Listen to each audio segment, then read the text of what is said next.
How does it compare to VCD?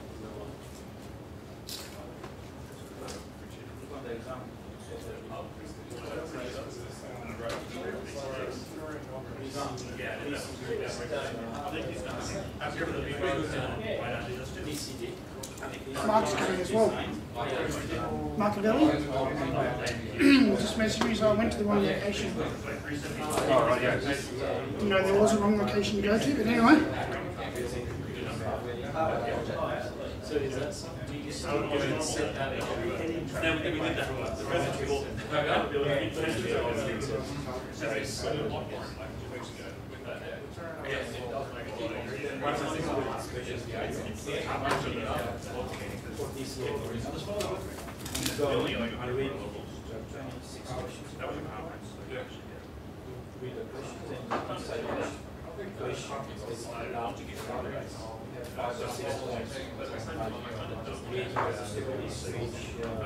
making sure that we switch, usually get an error, fix it, create checkpoint groups and then assign chapter and make sure this lines up. So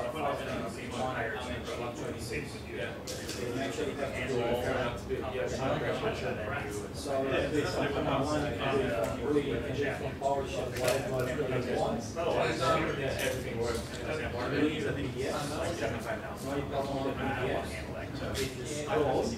Then it's slow.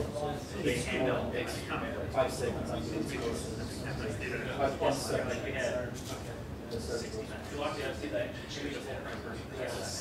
That's what I'm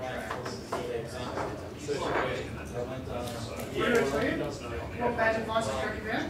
Yeah, the one scrolling. Oh, you had that problem sort of? Yeah, I still did it like, I hit it like 5 or 6 times page down, and then I waited a minute and a half to finish. Yeah, it's really bad. It's painful. Yeah. Maybe I won't do it again. Maybe I won't do it again. It sounds a bit hard. Which exam was that? DCA. Yeah. You've got to avoid using RDP, to the V center as much as possible, because otherwise you have RDP with an RDP that's just rubbish. So you can use the... Just use the VSphere client and it's much easier, much simpler.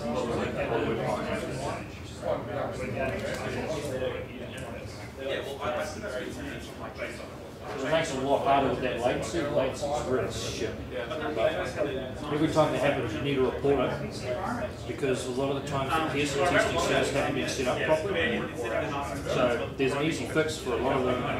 They just need to apply it. Is the lab in the US? Well, there's different test kits around the world, but most of them are in the US. Exam, the slowness, right? Absolutely. Because Time management. it was moving very quick, then everybody tried hundreds of things until they get it right. Same thing with VCD. Last year, in January or February, they removed the ability to go back. So you have one time to read a question, one pass to answer. Once you click next, you can go back. And then you refuse anything. You get to the last question, you click next, it says speak.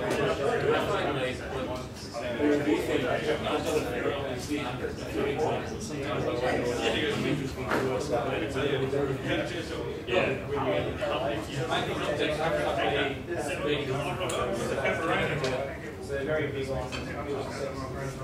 On the DCD, I didn't know the track thing because I took the exam in January or February. 1 month after the exam. I didn't know about it, and I was expecting my exam at the end to go for really fast. Like Microsoft wants. You wait until the time expires. Usually the 15 minutes to make some questions. I was surprised with that. I didn't have any Yeah, maybe you're dumb. It only took me that long to read this recipe and find it out. Yeah. So some of the feedback that you've been given to the education guys. As long as It takes time to read this. we still need to be able to put some of those scenarios, which you could be reading the journals. I'll finish this all day. Be able to differentiate between some of your reading. I think there was an Well, you asked me fighting the time that pressure. However, it's like you feel that stress at the time, but you're not sharing. First time when I took this one, I didn't really ask questions. Alright, we'll continue on while people are eating, so Mike's just finishing off his pizza, so I'll take it with him. So, as... Guys, we're going to kick back on now, so if you want to stand up the back and eat, that's fine. Let's just keep the noise down so that we can, everyone else can get back into it. So, Mike was saying there's the three different disciplines for VCDX, and you only need to do one VCP, and then you can go on and do each of the VCAPs. So you still need to do each double VCAP before you can submit a VCDX in that stream. Once you've done your 2 VCAPs, for example for data center virtualization, then you can submit your design defense. If you achieve VCDX in design, in a specific discipline, to cross-certify, you need to do your double VCAPs in each of the other disciplines or in another discipline, and then you submit a design for desktop, for example, but you don't need to defend again. So you only defend once. So you do not need to defend your desktop, you just need to submit it and we'll go through the marking process. What is this defense? Is it just when you get scrutinized? When you're Yeah, so the process is... We'll go through that in a lot of detail. Yeah. Okay, there's a slide on. Cool. So we'll go through the design scenario, but once you submit your design, it goes through a marking process. If the design gets through the marking process and you have a chance of passing, then you will be given a defense date. So the next one's next week in PEX. Obviously the application will close for that. There's one coming up in Sydney, I think in April. Yep, and applications for that close on Friday. Okay, so get working. There's a good flow chart. Oh, okay, Yeah, it's coming up. I It's think. coming up. A couple more slides and it shows you the flow.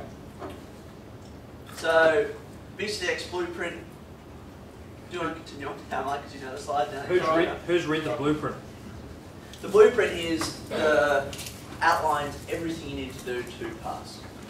And the content you need to. And the content you need to have. It is the Bible for your application. Yeah. So my number one, we were talking about this before, my number one tip for candidates is read the blueprint. Because it covers every area in the design you need to cover, what needs to be covered in that. And that is by far the best.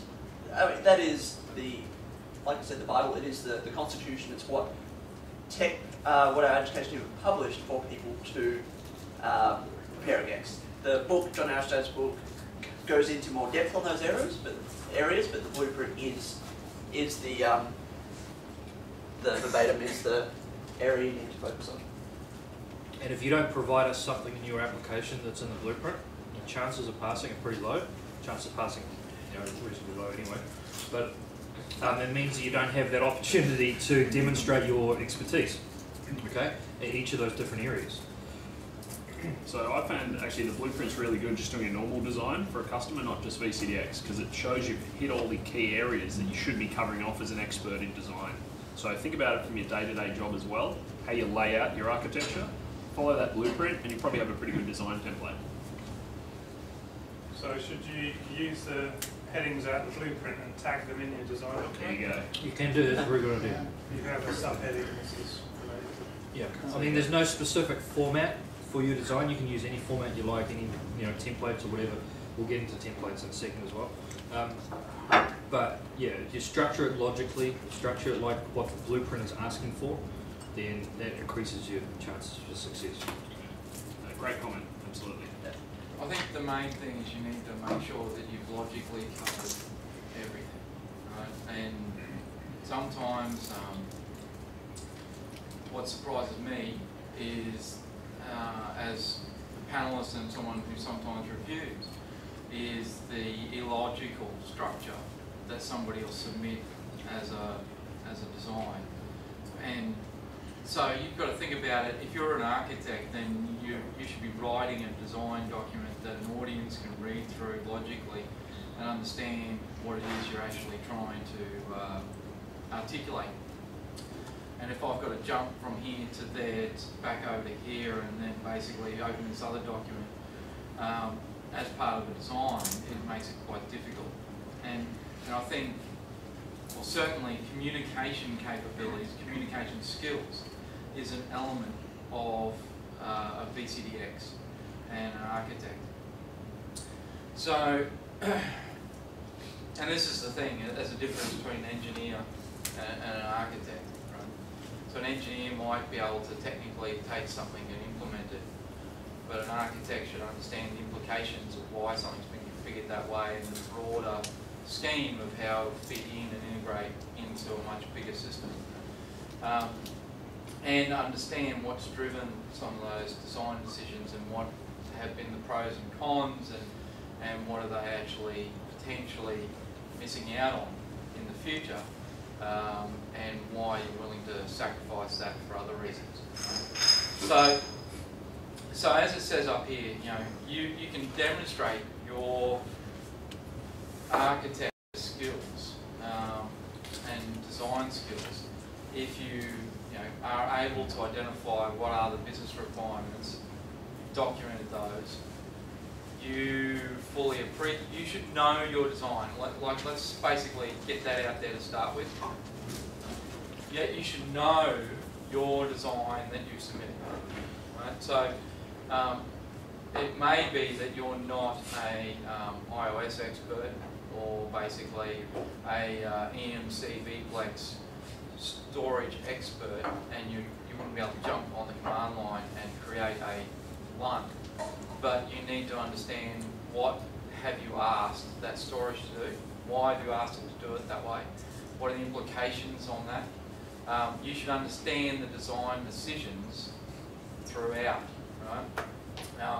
And that starts at the very top, where you've got a set of business requirements. Right? So you should understand, how did you get those business requirements? Why are they the business requirements? What did they affect? So what risks and constraints were introduced through those? You should be thinking about the justification for the choice. Right? So just out of coincidence yesterday, I'm helping a customer in my territory, and they're looking to virtualize Exchange, and I had to review the Exchange design from a systems integrator.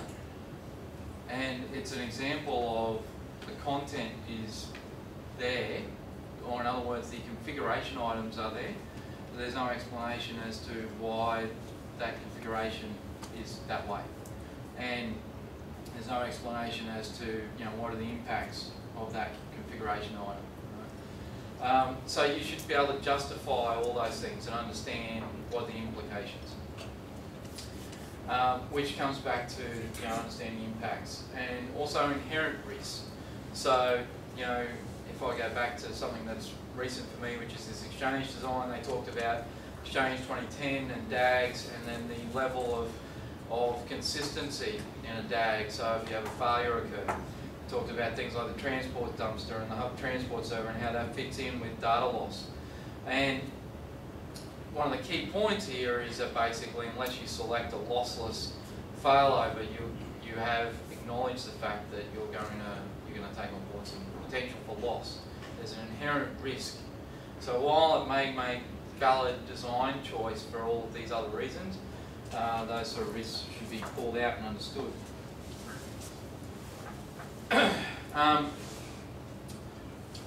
So delivery from templates. So I've got a personal view on delivery from templates, and that is that if I see what is obviously a template, then if anything, that's sort of flagging to me that during the design defense, we're going to be looking at making sure that the person fully understands everything that's in the design and the implications of that design, because they've largely just taken the headings and filled in the blanks, right? There's nothing wrong with that per se. Like, but most, you need to understand yeah, that's right. why those things exist. That's right. And Got some opinions on this one, we can say. Think of it this way: the person who wrote the template might be on your panel.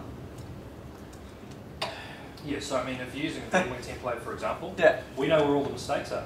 Yeah. So we just go We know straight why for they were those done. areas. We know what areas, and I'll tell you now, the template does not cover the blueprint. No, It was not written at all. against the blueprint, No. and it doesn't cover all the areas. you're almost, from like my own experience, when I went through this process, there was no, I didn't have a template, and I think the benefit of that was it meant that I worked right through, logically, the process from end to end, and then revalidated my design, looked for where its weaknesses were. You know what I mean? Whereas you can get into a false sense of security. Yeah, you can. Yeah, There are some using a advantages with template. templates though. Like templates, because they're written by a group of people or they're peer reviewed, etc.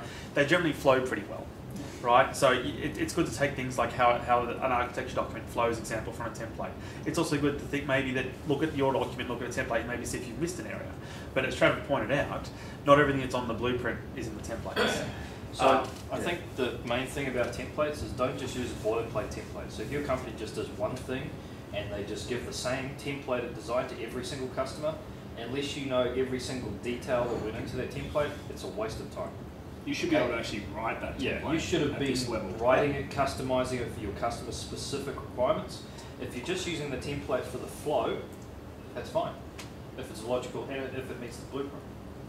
Yes, I think that I'll be happy with that. Right. Yeah. So as long as it meets the flow and it makes logical sense and covers the blueprint. And it doesn't mean you have to creates throw a flow. everything out. You can leave some stuff in if it's relevant to your particular design, your customer's requirements, but you need to know everything about it. The danger we see with templates is that because there's design decisions in them, if you're unsure, you tend to default to what's in the template. So if you've got, for example, a power off policy, and in the template it's given a justification and a setting, you might skip over that, and then it comes up in your defence, and you don't know why it was made. So, Or it may, even worse, it may not be it applicable. may not be appropriate. Yeah. Now the templates, like we just said before, also have mistakes in them. Okay, they're not always correct. They're meant to be a guide for PSO consultants to deliver projects. They're not meant to just be reproduced and used hundreds and hundreds of times exactly the same. So what you were saying just then is that if it comes up and I can't answer that question, is that a failure already, or do you have a No, it's not. It's not a failure. If you can't explain the justification, Yeah. I mean, all this is about context. That's why you get the opportunity to get up and defend your design. Why, if we say, why did you make this setting? Oh, it was in the template. That's not going to look good. If you can go, because of X, Y, and Z, this requirement, this constraint, this assumption, then that's fine. I mean, there's only so many ways you can think of things. So, You've got to be you're getting the opportunity to prove your expertise. Yeah, and but you just- can't prove expertise by copying something else. Yeah. You're not proving anything. You're proving you're not an expert, in fact. You're just So copying just something. a question on on that, you know, so in the document I've said, take the power off policy just for argument's sake, but the policy that I've mandated is, for argument's sake, a stupid policy. If I can get up and say, well, based on these assumptions and these constraints, I was left with no other alternative but to make this bad decision, that's fine. that's still a legitimate answer. Well, then is it a stupid setting then? I guess. yeah, as You know long as what I you mean? can justify There it. might be a political reason then. Yeah, as long as you can justify it. But again, think back to your application. If you have something in your design, maybe you had to do it. Maybe the customer was an idiot and just said, we want it this way. You can change your design when you submit. Well, the other thing is basically, if you haven't changed the design, it's possible that someone will turn around and say to you, if that wasn't a constraint, how would you do that? Absolutely. And Gotcha. why? So you've got to know what the alternatives are and why they weren't chosen. Do we have a slide on fictional versus non-fictional? Yes. Okay. All right. Well, I don't know if there's a slide, but we talked talked about But it. also Okay. just knowing the design decisions. So if you worked on a big project, the application form allows you to say who's worked on the project with you and what sections they did. Like we were talking about storage before. So you probably had a storage guy who designed your V-Plex, for example. Whatever's in your design, though, you still need to be able to defend. just because know why you've done it. Know why, Why you've done it. Why it's done. Because just don't say, oh, I didn't do that section of the design, because again, you've just Well, because that section of the design is a section of the blueprint, and you're essentially saying, I don't know that section of the blueprint. If you don't know And one this- section like storage, I don't know how it's scored, I'm not a panelist, but if you give me a design and it's got good compute and good networking, but you have no idea about the storage, I would fail you. Because storage is, well, it's a third of the design, so at best you'd be at 66% if you didn't know storage. So just to clarify as well, right? So there isn't a big red box on the scoring to go bang, you know, you failed. Actually, because for that, panelists don't know if you've passed or failed at the end of the No, fence. we've got no idea. We have a moderator that takes the scores away, so we don't know. There is a set of criteria, and each criteria has a hidden weighting that we don't even know, and then basically you rate the person on the individual criteria, and then the education, then basically get all of the submissions from the panelists, and then basically the result is you've either passed or failed based upon some sort of algorithm that goes through and looks at your result. Right? Yeah. So there's no, you know, while we might get frustrated that somebody basically, and they might score lowly in storage, it doesn't instantly mean basically fail per se. Right? At high level design versus low level design, what level of detail is the blueprint states the design and implementation documentation must be to the level that someone else could implement it. Yep. So you're after implementation plan. Yeah, The implementation plan, operational procedures. We'll talk We'll about talk that. about that. We'll get to that. So one of the key points here is you don't have to be the sole architect of the design, but you need to understand all of the other architects' pieces, why they made the decisions that they made. Okay, so here's one thing. If you're defending a V-block, a flex pod, a pure flex, or anything else that's a converged reference architecture-based solution, you've got to know why the vendor made the design decisions for that architecture. Okay? Yeah. Oh, that's a good point. That's similar to the templating type discussion, right? Yeah. Geez, that's a big call. VCE is a hard one, and we see people with VCE templates because that's what VCE sell. That's their value prop, right? Yeah. VCE have gone into a lot of effort to create their reference architecture. You have to think, well, why did VCE make this decision based on the hardware that they have? Yep. Just saying, oh, they hadn't, they've set whose isolation response or HA like this because of that. Just saying, well, that's in the reference architecture. Never say it's best. I did it because it's best practice. Yeah. Why? You need to know why it was best practice, and also that you might need a new best practice for your customer in your particular environment. So best practice is something that's a baseline if there's no other requirements to modify it, and it's meant to fit the majority of implementations, but not all. And you need to validate and justify that it actually meets your requirements at all. So best practices, or saying just because it's best practice, is not a good idea. That's right. Yeah. Obviously, some parts of the designs will be, let's say, more challenging. For example, if the client doesn't have any requirements as part of storage, right? And it's your decision to choose whatever you want. Yep.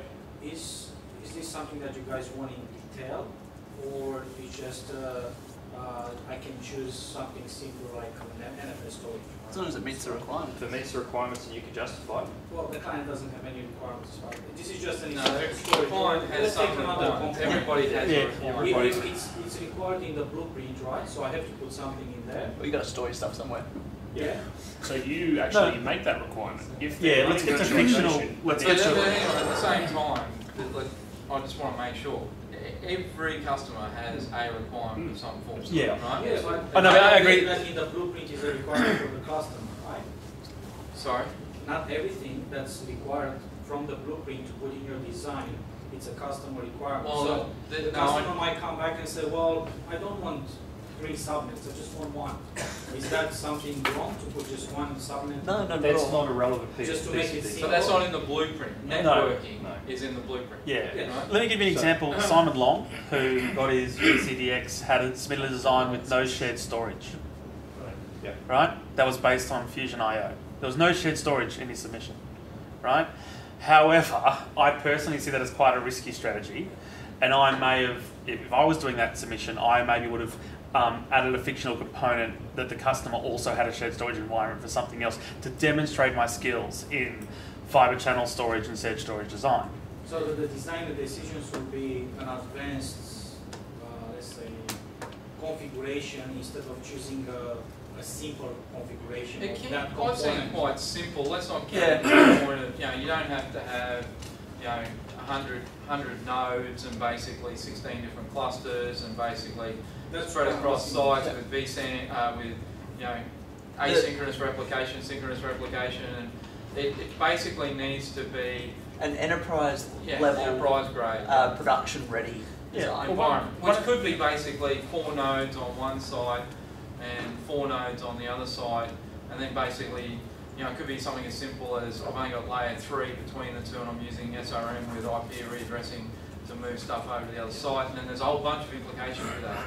But it doesn't, at some Can I point... choose, for example, that in your example, can I say, I will have just one layer 2 storage between data centers so that I don't get in the configuration of IP addressing files. So if you make that choice, Can I- then you can can I- understand the implications of making that choice. Yes, always but going to be can I trade-offs choose a and simple solution that Absolutely, simple solutions are the best. So what we're looking for is the simplest solution for you to meet your customer's requirements. Because if you've just gone and made a design completely overly complex for no reason, that's going to impact availability, it's going to impact operations, Manageability, manageability so much harder, and that's going to be really hard to justify. You need to be able to justify the decision. So it needs to be as simple as it possibly can be, but still meet the customer's requirements. We're not talking about just technical requirements, business requirements, project requirements, all the rest of it that you have from a complete project from end to end as well. Okay, so back to the slides. Yeah, so the two ones at the Otherwise, bottom. we're going to end up basically covering a whole bunch of stuff. Yeah. Yeah, so I think The two we ones should at the try and stick bottom, to the flow. you need to be able to start a design process. So part of the defence is a design scenario. We give you the design, the requirements, constraints, etc. You have to ask us the questions and start that process off. And then troubleshooting, you've got to be able to troubleshoot a design problem as well from end to end. Okay. Okay. I think we've hammered that. Yep.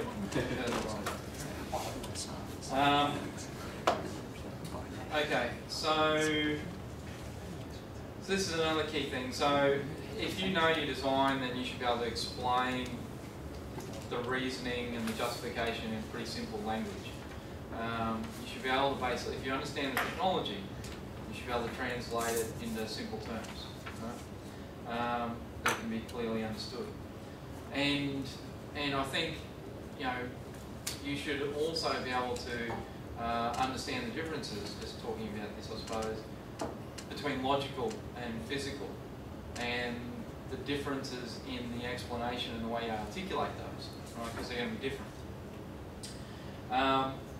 And the bottom one, I've never seen this actually. Don't bring props and don't bring gifs. I've never seen that. I've never seen You that. can bring us gifts, they're not going to help you though. But bring them. Well, so the reason that eventuated is because one candidate bought in a USB key with its design on it for everybody or something. Oh, So, yeah. Okay. Or something like that. So it's, all of that stuff, just leave it. We're not going to use it. It's not going to help you. It might make it look worse, in fact. The other point that I'd make is, and it's made throughout this, and I don't think it can be stressed enough personally, is consistency in your documentation. And presentation.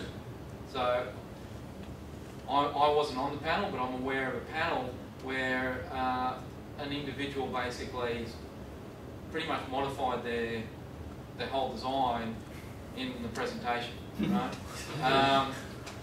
So that it makes it extremely hard to on that individual to demonstrate their expertise if all of the content has changed and the design's changed.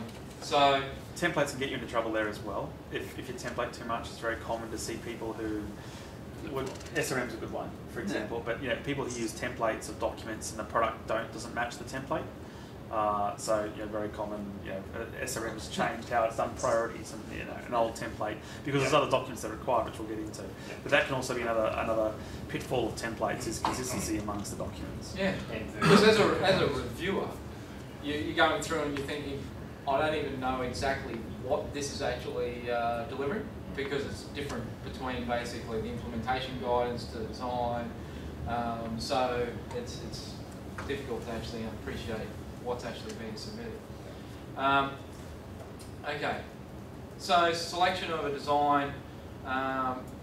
So you should have business requirements. We've talked about that, the drives, everything else. It talks about mission critical, but I think Travis's point around enterprise grade is probably a better description, right? Our expectations are, as a VCDX, you can be dropped into any customer of any size anywhere in the world and be successful and design an architecture. You don't need to necessarily know everything about everything, but you need to know how to get the information you need to be able to do a successful large-scale project anywhere in the world, potentially. And I think the difference with an architect is an architect should be able to understand the principles of manageability, supportability, security, and all those sorts of things. And it pretty much doesn't matter what they're thrown into. They'll be able to ask the right questions to find out the right information, to be able to apply it back to some fundamental principles, to be able to turn around and give good guidance as a consulting level sort of architect, right? Yeah. As opposed to an engineer, which is good at a particular piece of technology, right? Yeah. And mapping the conceptual model through the logical and the physical design. Does everybody understand what that is? Going from conceptual to logical and then physical. If you don't, there's a document from conceptual, logical, physical. It is that simple or something. So we'll talk about that in a minute, and we can actually. I think there's an example. There is. Just briefly on this topic. I didn't like that example, Mike, so I've actually ripped it out. I don't like it. What if your design covers EUC, data center virtualization, and cloud in the same requirement? Then use it for all three. Yeah, that's fine. And so as I said, some people have used a Horizon View design, but if you're going against the VCDX data center virtualization blueprint, the questions, the blueprint will be aimed on that. Keep in mind though, if you use other products that feed the logical model, which is availability, manageability, performance, recoverability, security, we can ask you how those products have helped implement that model. And that's sometimes a trap people might get into. For example, with recoverability, SRM comes up a lot. And the customer, in my case, I mentioned SRM in my high-level design, but I didn't have a detailed design for it at the time. It opens up a round of questions about recoverability focused on SRM. Yeah. So keep that in mind. Anything you put in your design is fair game. Even applications. Java. If you talk about it, we can ask you about it, is basically the rule. But yeah, if you had a design that covered all three, submit it 3 times. If it covered all 3 blueprints. Yeah. Is it the one defense? You only need to defend once, but you would need to resubmit and do your VCAPs for each of the following streams. But then you just resubmit your design. You don't have to do the defense. Yeah. Just do it once. There's only one person in the world who has a double VCDX. 2? 3? There's surely to be 3. Matt. Sorry? Matt got his. Oh yeah, there's 3. So there's surely to be 4 There there. you go. So just respect. It's expected to be Simon Long. So on your example, if you've got a complicated design, I look at that as both an advantage and a disadvantage. So if your design's really complicated and it covers a lot of products, it gives you a really good opportunity to demonstrate expertise because it's complicated. However, at the same time, it also gives you a really good chance of stuffing it up. Yeah. So, there's a balance. So don't make it complicated to think you're going to impress anyone, because I see really complicated designs all the time and I'm not impressed at all. I'm like, I could have done that twice as simple with half the crap. And that's what impresses me. And that's more elegant. Yeah, it's like programmers, like we've done it with half the code, that sort of thing. So, well, yes, but you use the same analogy and say 1 line of C code that might basically replace, 10 lines. Sometimes the 10 lines is more easily understood, managed, maintained. Different example, Right? Yeah. So the key point is you shouldn't have complexity for complexity's sake. It should be driven by some sort of reason. Okay, so you don't have to have been the sole architect. I think we talked about this. I think it's advantageous if you were the lead architect because you would have gone through that process of thinking through all of the different specialisations and verticals in the architecture. But you could be basically responsible for a sub-element, but effectively you're going to have to do the work then to fully understand why the lead architect made all these choices and how you would have done it differently, or why you would have done it differently, and if you would have done it differently. The point there's got the fictitious versus the non-fictitious as well. And so VCDX DV, you can submit a fully fictitious design, and it's greatly worded there, but not recommended due to proven challenges with candidates. And the point above is probably the best, which is what ideal is to submit a real customer design that has been successful, and then you can embellish with fictional components to meet blueprint areas the customer may not have had as requirements, right? In my experience, it is easier to defend a real design. You know, there's real requirements, real constraints, and tacit knowledge that's just there. And it's probably an answer to the questions you're going to get, because they probably went through them with the customer. Why didn't you do it this way? Well, because of this. But you may not have put it down the design, where with a completely fictitious design, if you didn't think of it when you wrote the design, you probably haven't thought of it until you get asked the question in your defence, and you probably don't know the answer because you haven't thought about it. Unless you're good at what you do. Oh yeah, it can be done. It's just I think in my experience it's harder for a candidate to have a fully fictitious design. And sometimes you'll end up in that situation if you're going between versions. So basically, so for me, it's going way back. I had a design based on ESX 2.5 and VC 1.3, right, that I uplifted to VI 3. To basically originally submit and go through the whole process, right? But you still have real requirements and real customer and things like that. At the end of the day, you've still got all the requirements, and it's just essentially then adding in the elements, which takes a lot of work, right? Which we'll get to in a minute. You know, this isn't something that you'll decide to prepare for over the weekend. I sort of relate doing a fictional design to being an NSA spy. Okay. So this NSA spy could be dropped in some different country in the world and given a false identity and everything like that, right? And he might have only just existed in that identity for a few hours. But the NSA has gone and created this complete backstory of everything about his history, his education, everything like that. So if you've got a fictitious design, you need to know all the backstory behind it, all the requirements. You know, you've basically got to think through how the interviews would have gone with the customer, what their constraints were, and be able to put all that into the story. Because we're not going to just ask you what's in the design and what you've done and how you've done it, but why didn't you do something else? What led you to the path to do this design in the first place? If you don't have that backstory, it's really, really difficult to get through. Recent examples of fictional designs that have got through have generally taken 3 or 4 attempts. Okay, it's very, very difficult. Why make it any more hard than it has to be? The mock panels that I've conducted for a lot of candidates, the ones that have fictitious designs, I can pick holes in just straight away. Really, really easy. If you ask a question, they give you an answer, then the question after that flows on, they always fail those questions. They never get them right. It's the one that they have, it's the next level of depth. That's right. So there's just no depth to fictitious. My personal opinion, I don't know if these guys share it, if you're a VCDX level person, you should have had a lot of industry experience. You should have a hell of a lot of designs you can choose from. If you haven't had the experience, my opinion is you shouldn't even be trying for this, because you're basically trying to falsify. You're representing yourself as an expert in an industry which you're not, if you haven't had experience. It's just my personal opinion.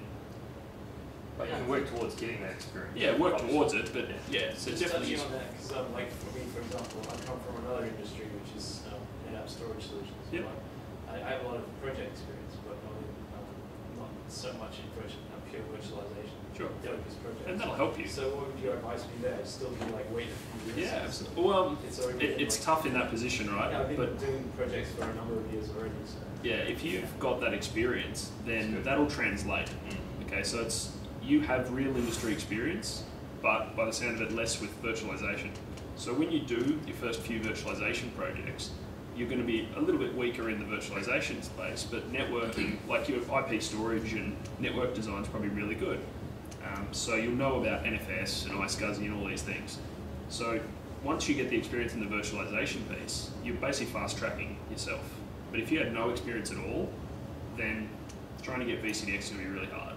So I don't think you're badly positioned. You're just, maybe a year of doing half a dozen designs on vSphere might be enough to get you to the level because you've got other strengths.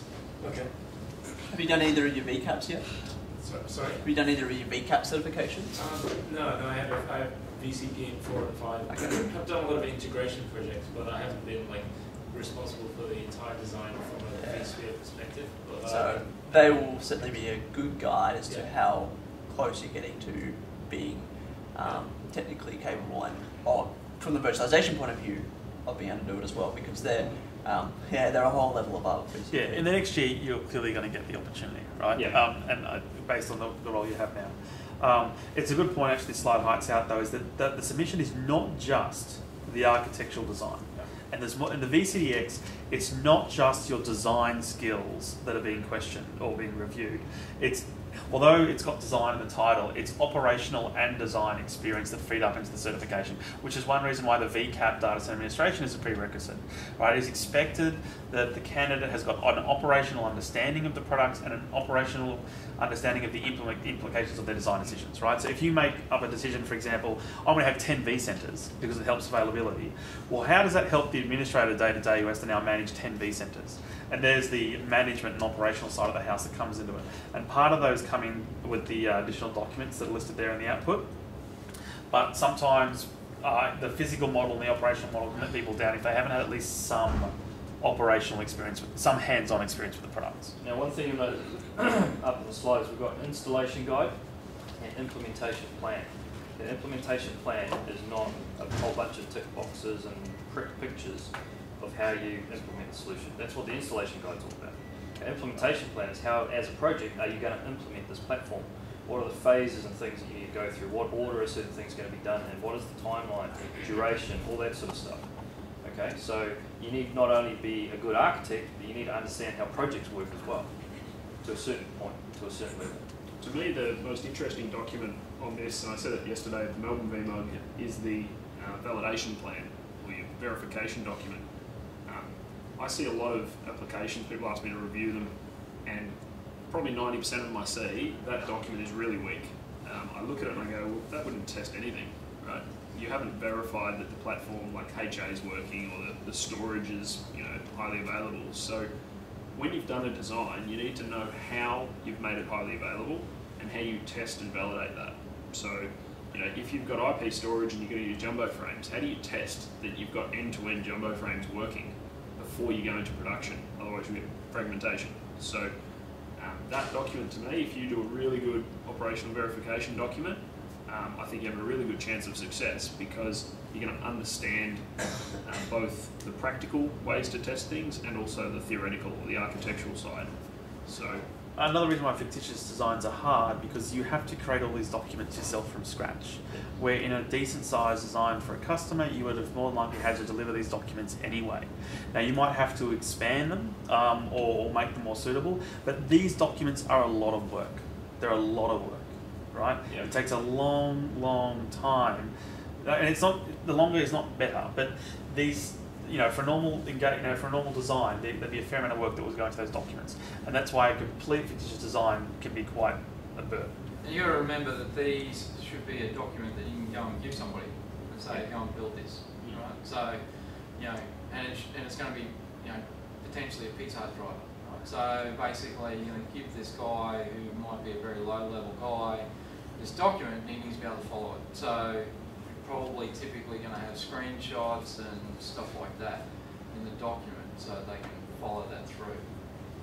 Yeah, so an example, my verification document from memory had several hundred steps. It wasn't necessarily several hundred pages, but several hundred verification steps. It was a fairly complicated, it was a public cloud, but so just things like it was IP storage, so testing jumbo frames. There's a lot of steps involved in testing that your IP storage is working effectively. So it goes down to a lot of detail.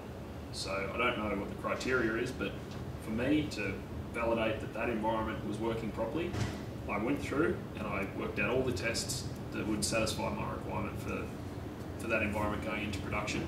And there was, hundreds of steps. So it has to be customised for your design. So if you're using, say, Nexus 1000B or something like that, we're expecting to see components relevant to your design in all of these documents. Again, it's another danger of using templates. If you're using a template, it might not have the components that are relevant to your design. So you need to make sure the components are relevant and you can test and verify that those components have been implemented correctly and can be operated, updated, and everything else correctly as the life cycle of the environment goes through. So this is the flow. So you'll go through, do your VCAP, and go through that process. The next step is you, it's been a while, but you basically log onto our website and then basically apply. Mylone, yeah. Yeah. So you apply, and at that point you also pay an application fee. Then there's a technical review. So there's a review by VCDX panelists. They may not be the panelists that are on your panel if you go through, or they may be. And they'll go through and... You'll never know who these people are anyway until you get in the room. Yeah, that's right. You won't have a clue. So those people will go through and do a review of the document, the documentation pack, because you'll have a whole heap of documents, to make sure that you have a sound chance of being successful if you were to go forward with a defence. And once that's succeeded, then basically you would then apply. You'll then get notified that you can then schedule, and then at that particular point you'll pay the defence fee, and then you'll turn up for a defence. So then I think this is really well articulated actually. So the next 4 steps there. So it's a good way of articulating it. So a candidate fully knows and understands their application. You'd be surprised about the number of people who don't. Like, you should be able to not have the application in front of you or the PowerPoint deck behind you. You should be able to talk to it in depth. Yeah, the PowerPoint's not there to help you, it's there to help the panel. So in my opinion at least. So my deck, I put it up on the screen, but I wasn't looking at my deck and reading. I was putting a slide up and then I would talk to the panel. And then I would point to a diagram or something like that to assist the panel to understand what I'm saying. But I'm not dependent on the deck. I could have defended without the deck, without my design in front of me off the top of my head. In fact, I could probably still do it today because I went through that process. So. Yeah, whereas I've seen people that'll come and they'll just have a hard copy of their application. I'm just saying, and they'll literally be turning to page 63 and reading what they supposedly wrote, right? So you should know basically your application. We've talked through this. You should be able to explain the pros, cons, trade-offs, technical understanding of your demonstration of your technical understanding matches what's in your documentation. Because that's effectively what we're trying to achieve sometimes. We're trying to make sure that you're the person that actually wrote the documentation. If the documentation was good. Yeah. Sometimes it's the opposite, where the documentation could do with a bit of work, but basically they were able to demonstrate through the defence that they're capable. Yep. And they were able to basically reveal their skills to cover the blueprint through the defence, right? So even if, for instance, maybe they were light on in a particular area in the design, it might have been a selection of queries around that area. They were able to demonstrate that they were technically competent and understood what the choices were and why they made those choices. And then at the end of the day, you either pass or you're going to have another go at it. And the pass rate isn't that bad, I don't think. It's gotten a lot better. It's gotten a lot better now, yeah. Yeah, it used to be quite bad, but now with a lot of these boot camps, the books, people are showing up a lot more. And a lot of blog articles as well. Yeah. Yeah, there's so much info out now that, in my opinion, a candidate doesn't have an excuse not to be prepared properly. You've got boot camps, you've got books, you've got heaps of blogs. There's probably 30 blogs that go through the whole experience, which some of these guys have written, and there's just no excuse, in my opinion. So I'm not really sympathetic if someone applies or comes to me for a mock panel and hasn't followed the blueprint. I just say straight away, you're not even prepared for a mock panel at the stage you're at. I give them really honest feedback. So yeah, make sure you go online, you search for these blogs, and you review this stuff, because it's going to make it a lot easier. you know, back when some of us did our defences, we didn't have these boot camps or books or blogs or anything. So, you know, to be honest, I don't think you should necessarily need all these resources to be able to pass, but they really help. So I've seen candidates fail, come to a boot camp and pass the next go. Yep. So it can be the difference between a pass and a fail. 2 key documents is the blueprint and the application form. Just read those, understand them, give us everything we're asking for, that improves your chances. This is a filtering process, okay? So we don't want you to show up to a defence and waste all of that money and all of our time, because it's very expensive to put these on flying VCDXs all over the world, unless you're ready, unless you've got a material chance of being successful, okay? Sorry?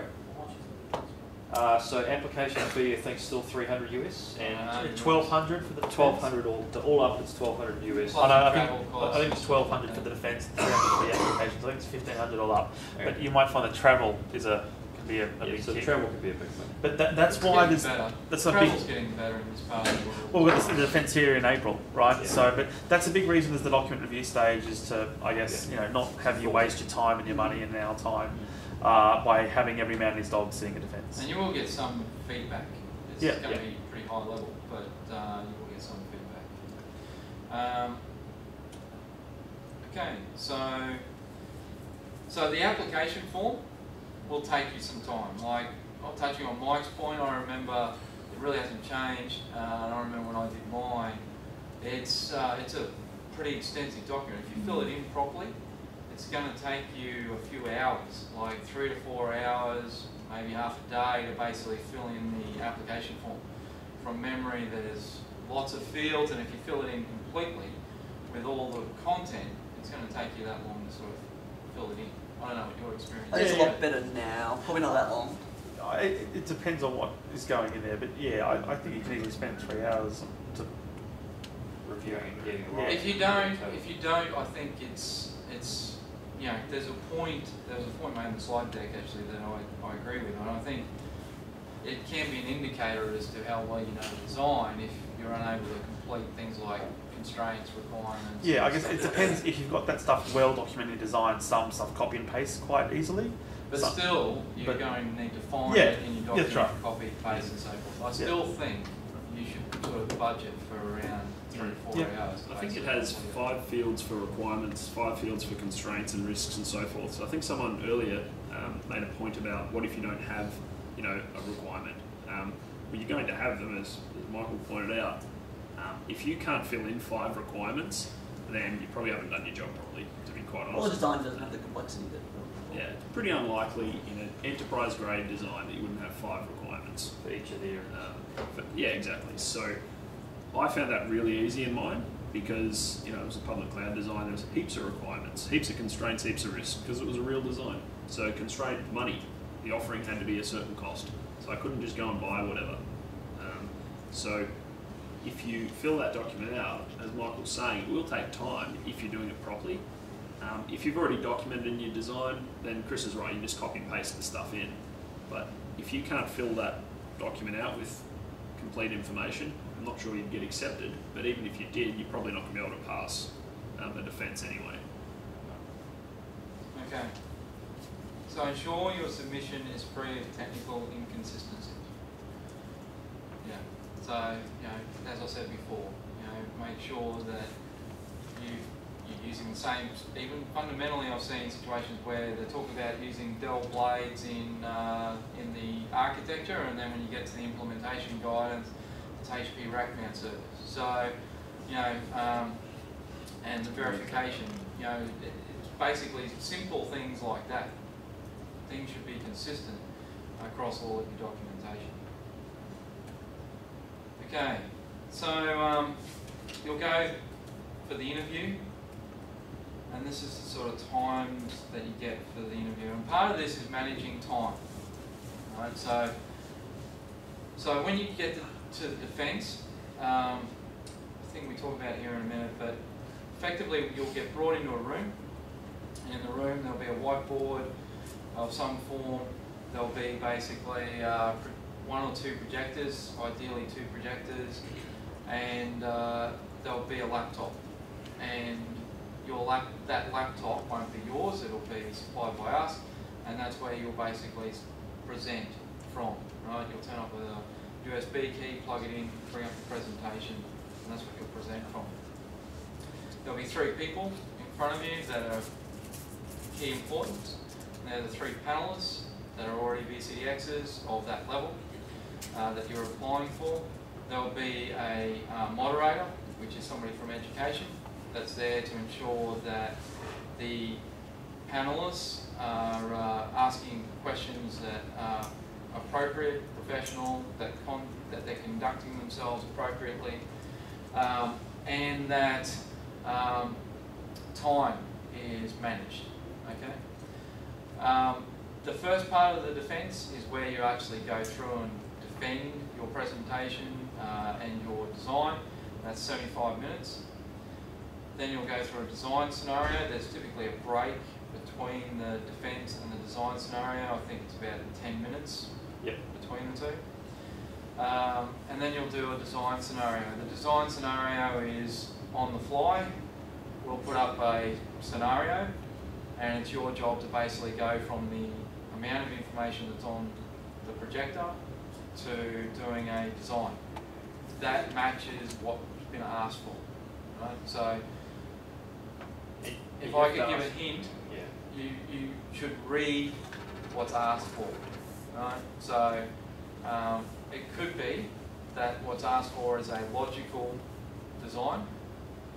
So don't start basically going into physical elements of, you know, this amount of RAM. You could talk about basically a virtualized layer, right? And I'm going to have these logical compute nodes, and those compute nodes are going to be connected to a network fabric, and they're going to be these sort of networks, right?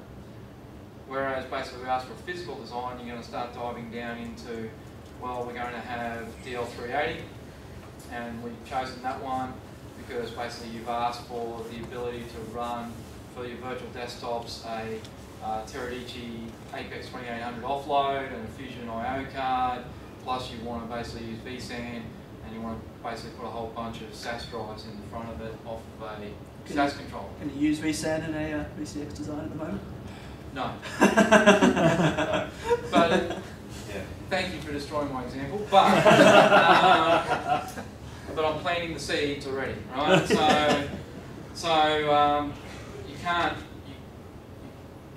submit something that's not supported fundamentally, right? So one of the first questions you're going to get asked is, so there's something gone wrong. What's the process to resolve this in the troubleshooting, right? So what are you going to do? You're going to log a support call. And the support people are going to turn around and say, what are you running? Oh, we're running vSAN. It's not supported, right? We're running Exchange on it. Yeah, not a good idea. So, we should quote him. Just turn it off and turn it back on. Don't think it takes a job for them. That's a tech preview, right? Yeah. Tech preview we're talking about. You might want a job. So once it's past tech preview and you're looking for a robust storage platform, then basically you would leverage vSAN, right? So the important thing... This is being recorded. Yeah, absolutely. Well, so, the important thing is we're expecting you to be able to start and lead a design process with us, okay? So we're going to give you some elements, okay? Have you ever gotten all of the information up front when you've talked to a customer about a design? No. So we're not going to give you everything. Does the customer always give you accurate and complete information when you ask a question? No. So we're going to do the same. There might be mistakes. It's up to you to find them and go through the relevant details to provide us with what we've asked for. Just like Michael said, if we're asking for logical design, don't worry about calculating numbers of hosts and things like that necessarily. It's not relevant to what we're asking for. 30 minutes goes in a flash. You're never going to complete the design. We just want you to start. and show how you come to it. Right? Absolutely. Yeah. And with a troubleshooting scenario, we're looking for a logical process of elimination that's going to narrow down where the problem areas are, potentially in the design, the operations, or the technology, and work towards solving it. But again, 15 minutes, got no chance to solve it. Well, we're going to cover those in more detail. It's interesting when they do. So, yeah. Well, that's when we go to crazy town. And it doesn't matter if you don't solve it anyway. No, I remember mine, I think I solved it right on the buzzer actually, but it doesn't really matter because I'd gone through and I'd eliminated where it could have been. So whether you get to the answer or not, as long as you keep eliminating areas and you do it thoroughly and properly, then you know that you're going to get a good score on. And the answer's not relevant. Yeah. It's not the purpose of the troubleshooting scenario. We'll get to those. We'll get to those. And you're not going to get told that you got the answer anyway. No, we'll never tell you. It's just you'll like be math. forever Show you waiting working, and if you get the- trying to understand whether you've got it right. There's an or not. important point about the troubleshooting scenario though, because some people have jumped straight from problem to this is it, right? And we're not going to tell you whether it is or not. And maybe they were close or they got it. That's actually harming their chances because they haven't shown us a logical process of elimination or a logical thought process. And the process doesn't stop. No. So if you've somehow magically got from here to there and you're close and you're able to articulate, you know, how you got to there, the process won't stop. No, we'll just come up with something else on the fly, throw We'll something go else. through that later. Yeah, we'll cover that. So the whole point is more the process of troubleshooting as opposed to resolving the That's issue. right. That's Absolutely. exactly right. It's Just, the process. it's like your math. Show you're working, and if you get the answer wrong or you don't get the answer at all, it doesn't matter. So You write it down, you wait for it. Yeah, so that's another good point, right? Yeah. So don't. The worst thing right? that On a you math can test, do if you don't get the answer, is but you're stand up working here right, you just fuck up the last and calculation. think. That's okay. without basically saying anything, and just stand here for 5 or 10 minutes, and we'll let you stand there for 5 or 10 minutes. That's fine. You want to stand there for 5 or 10 minutes? That's cool. But if you're just standing there for 5 or 10 minutes trying to figure it out and not saying anything, then we've got no idea what you're thinking, how you're approaching the problem. So in some ways, you're better off just basically getting straight up on the whiteboard and going, right, I've got some compute to think about, I've got some storage to think about, I've got some network to think about, and try and start to think through a logical process of, and to talk aloud about how you would, because in a real scenario, if you were just in a room with a bunch of other engineers, you'd be talking it out. You'd be basically writing it up on a whiteboard and starting to go through blah, blah, blah, yeah? What do we actually troubleshoot? We'll go through that. Yeah. No, we'll go through that in a minute, yeah. So we'll go through that. And Your panelists are experts at lots and lots of stuff, right? We've been around the traps a long time. One thing that we're not experts in is reading minds. So if you're not talking, we can't help you. we won't actually. Would it be beneficial maybe to cut your whiteboard up, put scenario, put possible issues, possible not issues? Yeah.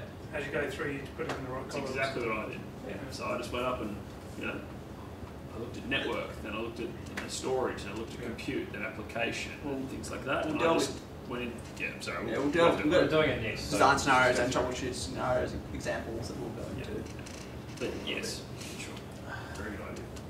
So you need to show a mastery of implementation, guidance, and implications. I think that's missing the word implications. One thing to go, here's the guidance, but you haven't really thought about what is the actual feasibility of that organisation actually implementing it, right? So, you know, there's the implementation guidance, but the guys who are actually going to implement this would have no ability to actually implement that complexity, right? So it might be there's a whole bunch of training requirements that need to be articulated in your documentation as well.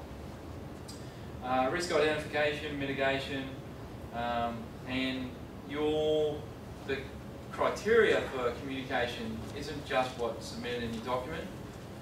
It's your verbal skills, your presentation, your ability to lead a discussion and process and manage that. So it's really much broader than can you write up a design. Okay, these are the sorts of times that you should sort of budget, right? So depending on, and everybody's different, right? So Josh was saying he had a fully complete real design that he submitted. He had probably all the documentation complete, including custom screenshots and so forth. So his submission, his actual process to go from I've got all this documentation to submitting an application might have been relatively short, right? Somebody who basically is coming from the perspective of we don't have all those pieces, right? Maybe maybe you weren't responsible for implementation for some weird, wonderful reason. You still have to build that, right? So you need to take that on board, including custom code. Personally, I think including things like screenshots that are relevant and so forth. Here's a tip. Next design you get on, get the blueprint. If you can, do all the deliverables for that project in the, against the blueprint. So then when you come to submit, you've already got it there. When I was doing a project, it was 2 years before I ended up submitting the design, but I already had it in my head that I was going to submit it, and this was a candidate for that I might submit, and I ended up going back and using that design 2 years later. So I had all the documentation there ready to go, the project implementation plan, everything ready. Okay, so what we're going to do is we're going to go into the, we're going to cut through this, but effectively the next little section is about it's worthwhile doing mock defense, and there are different people that are qualified, like Josh, you run them. I think VMUG generally in different locations run these mock defenses as well. So they're a good idea. That'll get you familiar with the process and get you familiar with the sort of questions. Do you try and generally have 3 panelists, or do you just have you just do it as a panelist, or what? Depending on people's availability, absolutely. The more the merrier. I've done them with 3 people. I've done them with like 5 people, as well as just myself.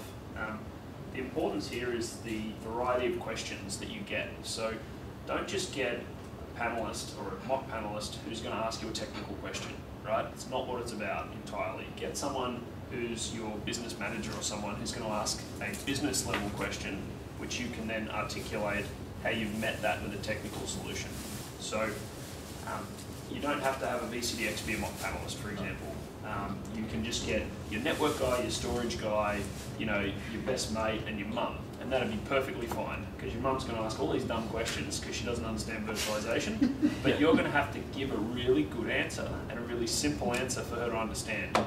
Okay, so as an expert, you should be able to explain a very simple, a very complicated thing in a simple way. So it doesn't matter the qualifications of the people as such. Obviously, if you have a friend who's a VCDX or you approach someone and ask them for help, that'll be advantageous as well. Except panelists. Yeah. So we can't do mock panels. We can't give specific advice or guidance on your design. In this sort of a format, we can give generic advice based on the publicly available information and things like that, but we can't be involved in mock panels and that sort of stuff. And do multiple panels as well. Yeah. So don't just do it once. Me, for example, I worked with 2 other candidates, and we probably did, maybe a dozen panels, mock panels each. So, it's a lot of work and a lot of time. But when I came to do my defence, and we all passed, by the way, after going through that process. So, work in a group, great idea. Do lots of mock panels, and what I found was that the questions that I got asked in the panel, I pretty much had already gone through and been asked previously. So the answer was fresh in my mind, I'd thought about it, I had a good answer, and I could articulate it really quick.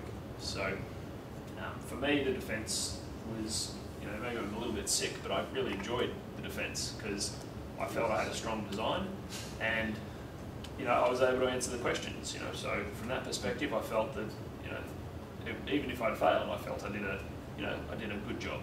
So I agree. I think I haven't had anybody walk out of a defence as a candidate and say that they didn't enjoy the process.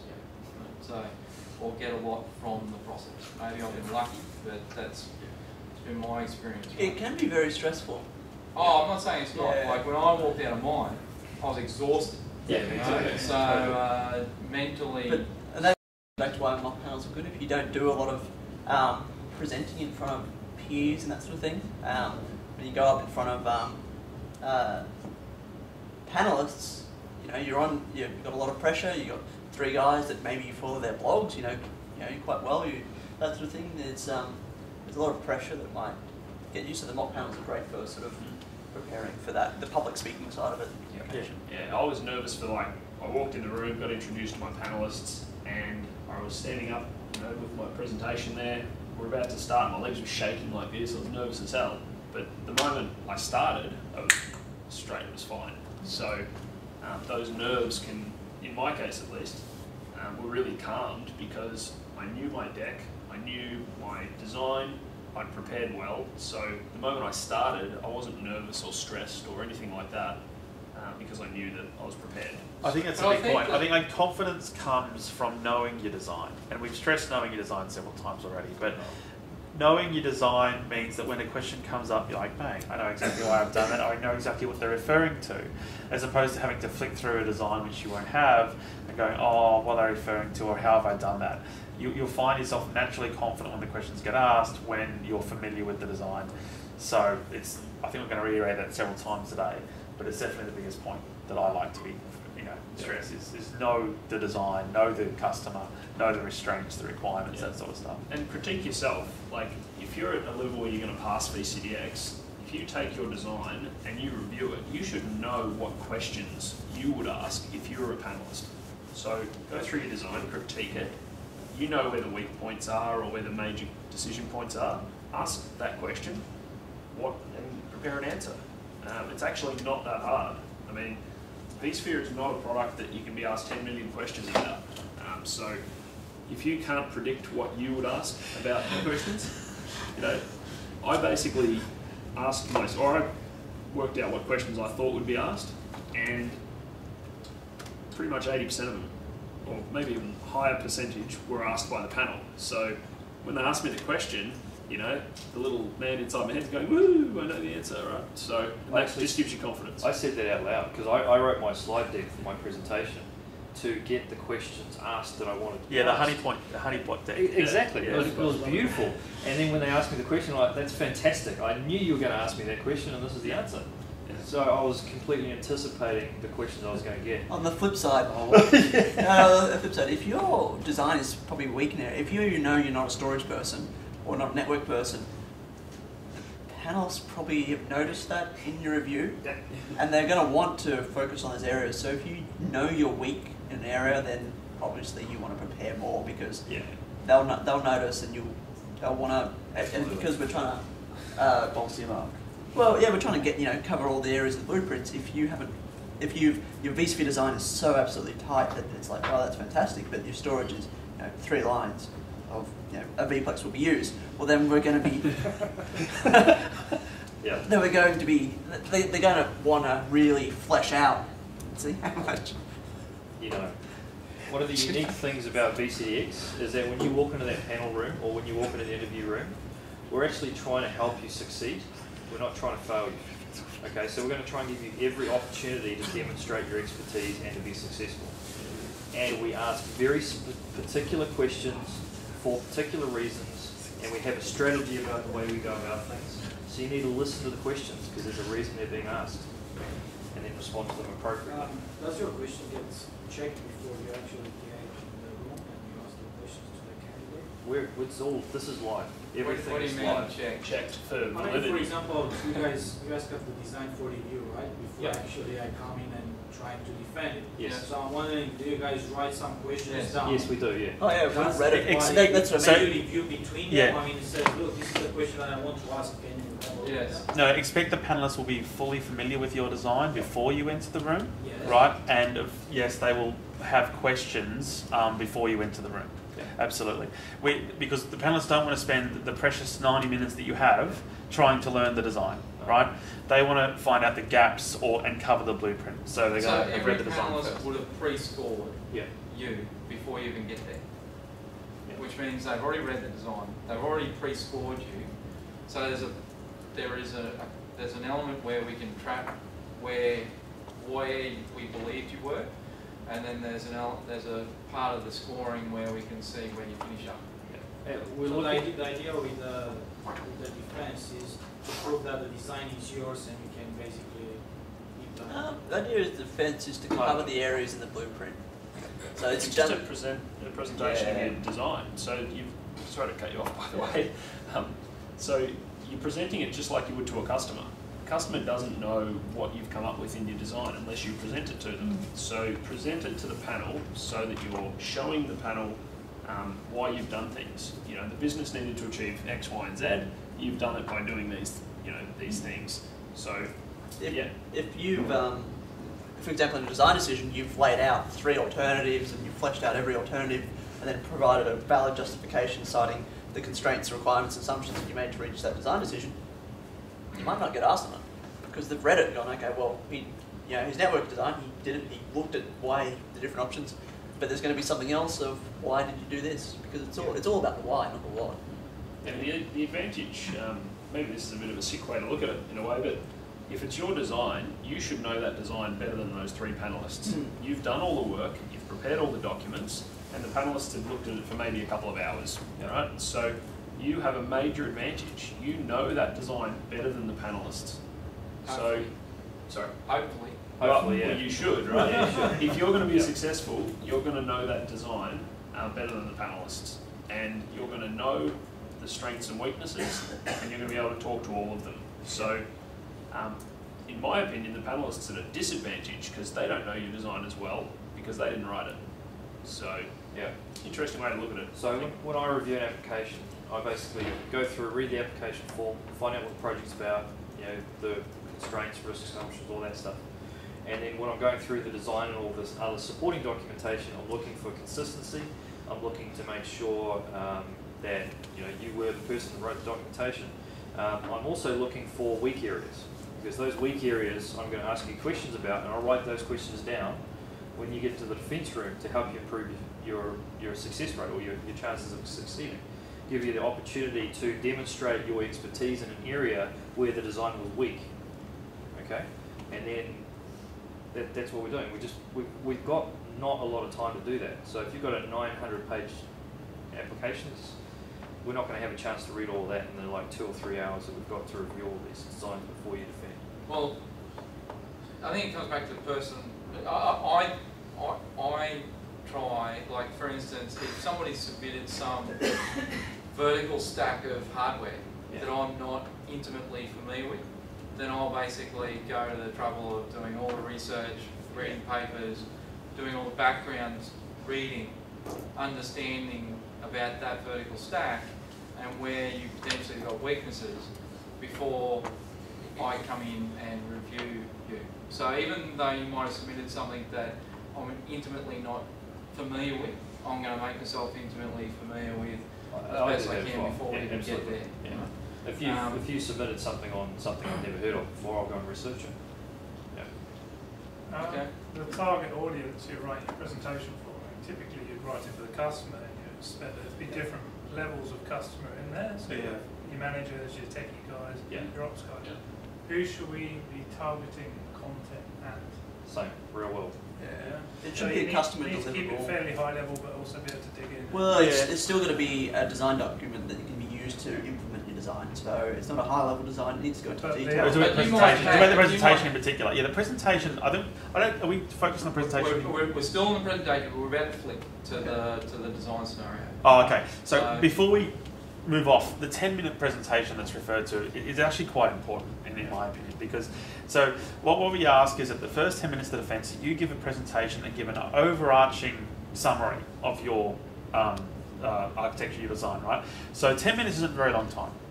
I would personally aim that slide deck at covering 2 things. Focus the slide deck on the blueprint and focus it on your design. And a picture's worth 1,000 words, because 90 minutes goes so whatever, 75, even shorter, goes so fast, right? And if we say, okay, look, let's say you're a little bit light on your networking, and we're like, oh, there's no real diagrams in design about how you're doing networking. We're having trouble articulating what you're trying to say there. So can you please explain your networking? If you then have to spend 15 minutes drawing your networking design on the whiteboard, that's 15 minutes of wasted time, right? So my advice for the slide deck is try and cover as many pictures as you can in your presentation deck, cover all the major points, focus on the major blueprint points. You can also have appendix slides, right? So although the slide's aimed at the pack, it's aimed at a 10-minute presentation, you can put as many appendix slides in as you want. Then if we ask you a question that you think, well, this would be much easier if I could just show you a picture, you can just skip to the picture and talk about it any time during the presentation. So having that appendix slide pack can be really useful, as long as it was in your original design, right, can be really, really useful instead of spending time running on the whiteboard. But focus it at a 10-minute presentation that sums up your whole design. Just on that. So sorry, I just want to jump for a sec. The 10 minutes is, I just want to jump on that. It's not like, it's not like you're going to get up and you've got 10 minutes to present 15 slides. That's not the situation, right? In some instances, just due to the scenario or whatever, it may pan out that way, but in a lot of instances, you'll get to slide 4, and then we'll spend the next 15 minutes talking about elements of slide 4. Right? And then you'll go on to slide 5, and that might have nothing, slide 6, and then we're going to spend another half an hour talking about stuff on slide 6, right? And then we might, at the end, or you might even get to the end and we're starting to ask you questions about security and stuff like that, and you'll go, oh yeah, okay, I'll go to slide 8 for that.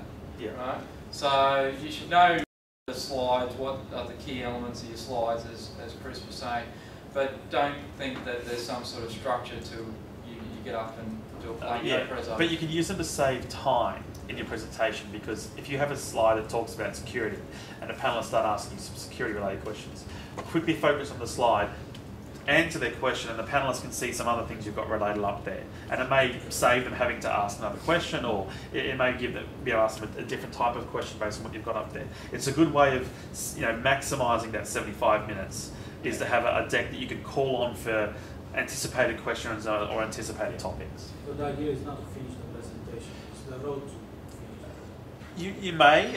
It depends on what content's in your presentation and the requirements, all that sort of things like that. But my advice is, if you can, to try and structure it towards the blueprint. So the way I did my presentation was I covered the project elements at a high level. I had all the risks, requirements, risks, assumptions, constraints in the presentation, and then I had a picture and the design decisions for each of the areas of the blueprint, and I just worked through that. Because then I had the design decision and the picture on the same page. It was very easy to explain. And then I had further diagrams and supporting information in the appendices for other questions that I got asked.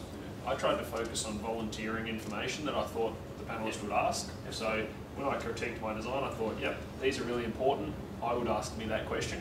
So I basically, in my presentation, when there's something come up about networking or storage or whatever, I would say, oh, and I made this decision for this reason. I thought that was really important. And I'd sort of, try and reel them in to ask me that question.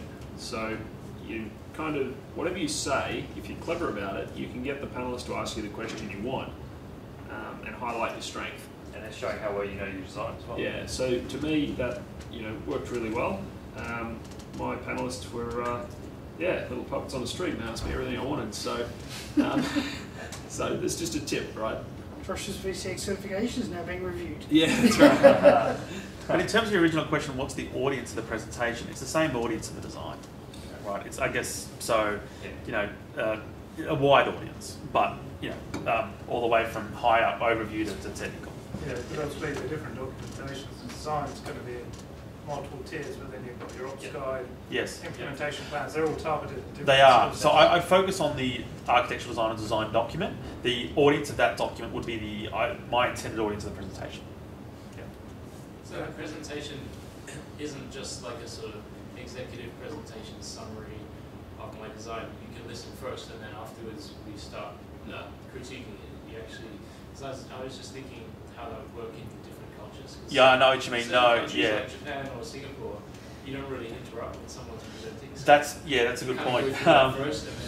It's not like we give you 10 minutes and we let you speak for 10 minutes. Yeah. Right? So keep that in mind, and don't feel it's rude that we're interrupting. We're not interrupting to be rude. We are interrupting to help improve your score, help find out your knowledge in a particular area before we move on off it, right? Some people say, oh, we got stuck on this part for didn't get to in the slide deck. Keep in mind, though, you can also manage the panelists a little bit. If you are going to cover something in depth later on in your logical structure, say that. We are about to cover that next slide. I will answer your question. The panelists don't know your slide deck. The panelists know your design. So if you've got a structured presentation, just remind advise the panelists that part's coming up. If it's not coming up, then answer the question now and then. But you may have a very well structured presentation. We don't know. Yeah, on that point, is it worth having something at the beginning of the presentation that just says table of contents? Okay, I guess that's probably not the word I was looking for, but something that says, here's the topics that I'm going to cover in this very rough and dirty order. Yep. I wouldn't spend too much time on it though. No. It's all burning into time. I mean more like a 10-second thing, say, yep, here's the things that are covered in this, because it might, as you said, instead of having to say, well look, this is coming up in 3 slides time, if you know that I said that I'm going to cover something on security, you can say the security questions for... We know that anyway, because this is the blueprint. If you don't cover it, you're going to hurt your chances of success. But yeah, a quick table of contents doesn't hurt as long as you don't spend more than 20 seconds on it. Yep. Yeah. Okay, so from a resources perspective, you've got the book, VCDX Bootcamp, which has got some sample scenarios and effectively will articulate this process. You've got the vCloud Architecture Toolkit, which is good to be familiar with because there will be considerations around that from a design perspective. And you've also got the design classes. So has anyone attended a design class? I did Scott's one on train signal. Yeah. So the design class, I did this as part of my prep. It wasn't specifically for VCDX, but I did do the course. And the most important thing on that course is participate. You're not sitting there having someone talk to you. You're the one who creates the content. You're the ones that create the values. So if you sit back and just don't want to ask any questions and you're scared of looking silly by asking something, you're not going to get any value out of it. So, get involved, participate, ask heaps of questions, and you'll get a lot out of it. If you sit back and don't participate, you'll get absolutely nothing out of that course, and you'll just be wasting your time.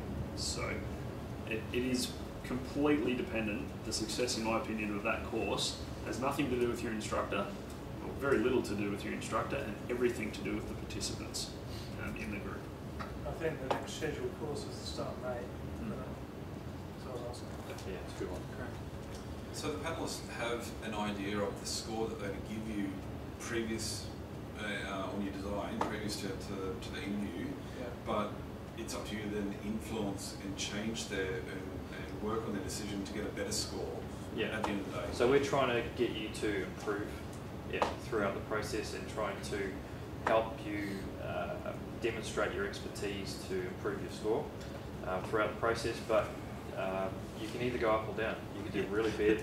The panelists we want you to succeed. We want you guys to succeed. That's why it may seem rude, but we may cut you off on a question because we want to focus on another question or another topic you haven't covered well, and we want to score you and improve your mark in that area.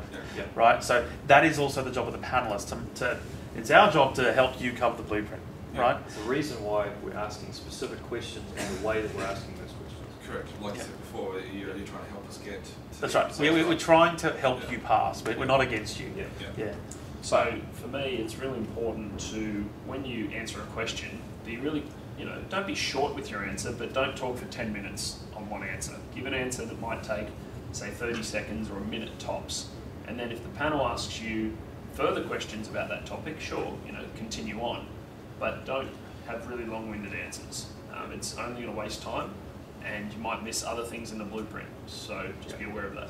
And we will be typing during the process because we take notes, and we can look things up as well. So that's all part of it as well. So if we're not looking you in the eye the entire time, we may be taking a note for a particular reason after we've asked you a question. So don't worry about that sort of thing. We're not looking at videos or anything while you're going through the defence. We are paying attention. We're good at multitasking. And so the don't be panelists distracted by that. And the panelists have a level of training to make sure that they're not giving any facial indications either way. Right? So they ask a question, you give an answer, it's unlikely that you're going to get a nod or anything. And even if we gave you a nod, it's meaningless. It means nothing. Yeah, when I do my battles, I nod, I smile, I joke. But yeah, that's not a real experience. Yeah. And that's something to get your head around as well. Like I know when I did mine, the 3 guys that I presented to, there was no facial feedback whatsoever.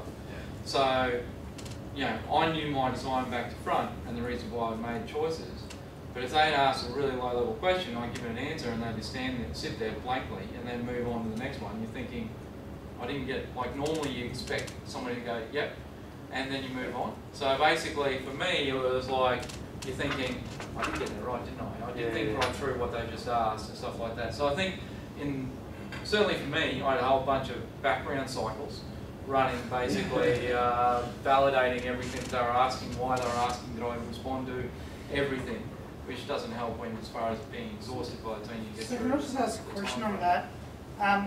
Obviously, the panelists don't want to give away anything as to where their thought process is, so I can understand that, but if they've said to you, okay, so why have you done X, Y, Z, is there acknowledgement that they've understood the answer? We'll say thank you or something like that. Okay. Yeah. More, So we'll more just to acknowledge make sure that if I'm providing an answer, when do I know that you've understood and that it's time to stop? Yeah. When we stop If we asking don't questions. understand, we might ask another question or say, okay, we've got enough, we can move on. Okay. So I think the important thing is you as the person demonstrating expertise should know when you've answered the question as well. Yep.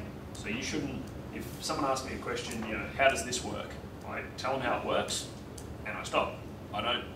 Then I might say to someone, did you understand that? But you don't need to do that in a VCDX scenario. So you give them the expert level answer and then that's it. They'll rephrase the question if they didn't get It's quite a natural instinct sometimes to say, does that make sense? Did I answer your question? You don't need to say that, but if that is a subconscious habit that you have, we will say, yep, thank you. I think in some ways, like, to be honest, from my perspective, I think that still shows a level of consultative expertise. Yeah, it's quite an unusual scenario because we can't be giving you feedback like, yeah, you nailed it, Yeah.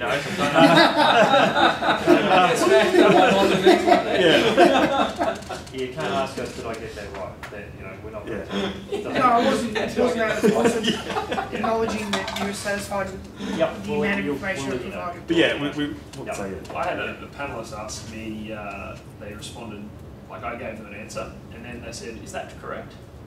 And I felt that was kind of weird, because I was like, is that correct?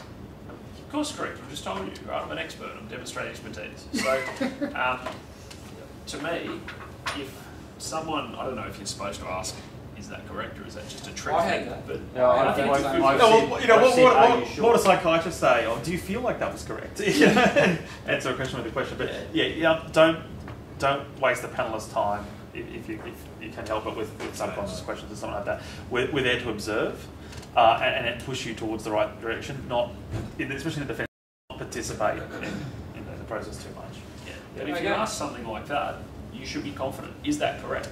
Yes, that was correct. And if you don't know, that's a big one. People try and bullshit me when I'm giving a mock panel, and it really annoys me. So I'm sure as a panelist, if someone gives you nonsense answers, it's not going to help. So if you don't know, just say I don't know. That's a big one, actually. We haven't really covered that yet, but no one can know everything, okay? And it's quite common for us to probe down like a particular silo or technology set to get an understanding of how deep your knowledge goes in a particular area. In some cases, we will go down to a point where it's not expected that you might know the answer. In some cases, it is fine to say, I don't know. But you can answer that with, look, I don't know, however, this is where I would go look for the information. That's a great way of answering that particular topic. Don't try and make something up on the spot, because it's likely that someone on the panel will know the answer and they won't appreciate having a fictitious answer being given back to them. And the other thing is, I remember in mine, I couldn't remember VXLAN. For some reason, it just fell out of my head. And I said, I can't remember the acronym, but this is what it does and this is how it works, and I'll use this. That's fine as well. And then 5 minutes later, I've gone, God, what an idiot, it was VXLAN. And I've said, oh, by the way, earlier, the thing I couldn't remember was VXLAN, and they all had a bit of a chuckle, but which was kind of weird actually. But so if you forget or you don't know, I've forgotten, we'll come back to it later, no problems. Don't waste any time by making things up, as we've said. Here's something that won't get you any extra points, but I asked somebody about a particular thing, and it was SSL, encryption and certificates and all that sort of stuff. And the guy said, look, I don't know. I said, well, where would you go to find out? He said, your blog. I'm like, hey, that's funny. We all had a chuckle. It didn't get him any extra points at all, but, But he did show where he could get the answer. Absolutely. So the correct answer is the VMware documentation. Not always. Okay. You get that VMware documentation for SSL certificates and make it work for me? Yeah. Will you? It's not too bad. Did you write it, did you? We're on so you're tape. responsible. The latest ones I help write. Okay, so we'll have maybe a 5 5-minute break. Yep. And then we'll move on to the design scenario. Yep.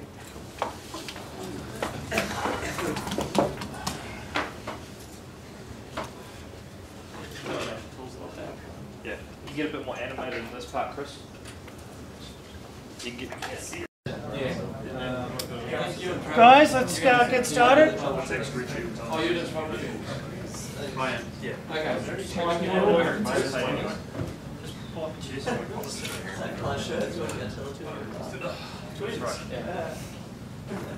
Okay. So by now you've probably figured out that the defence is sort of like doing a master's degree PhD type, defence of your thesis sort of thing. During the defence, we're acting as architects, we're acting as VCDX. During the design scenarios, we're acting as a customer. Okay, so we're going to play a role of a customer. That means we might give you information that might not be 100% correct. Oh yeah. So it's 30 minutes long, 45 minutes for DT and cloud. So it's a role play exercise. We're acting as the customers.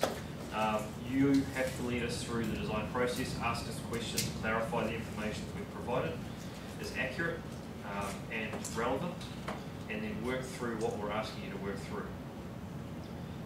Focus on the journey to the solution, not the final design. We're not expecting you to complete it. You need to ask questions and gather relevant information.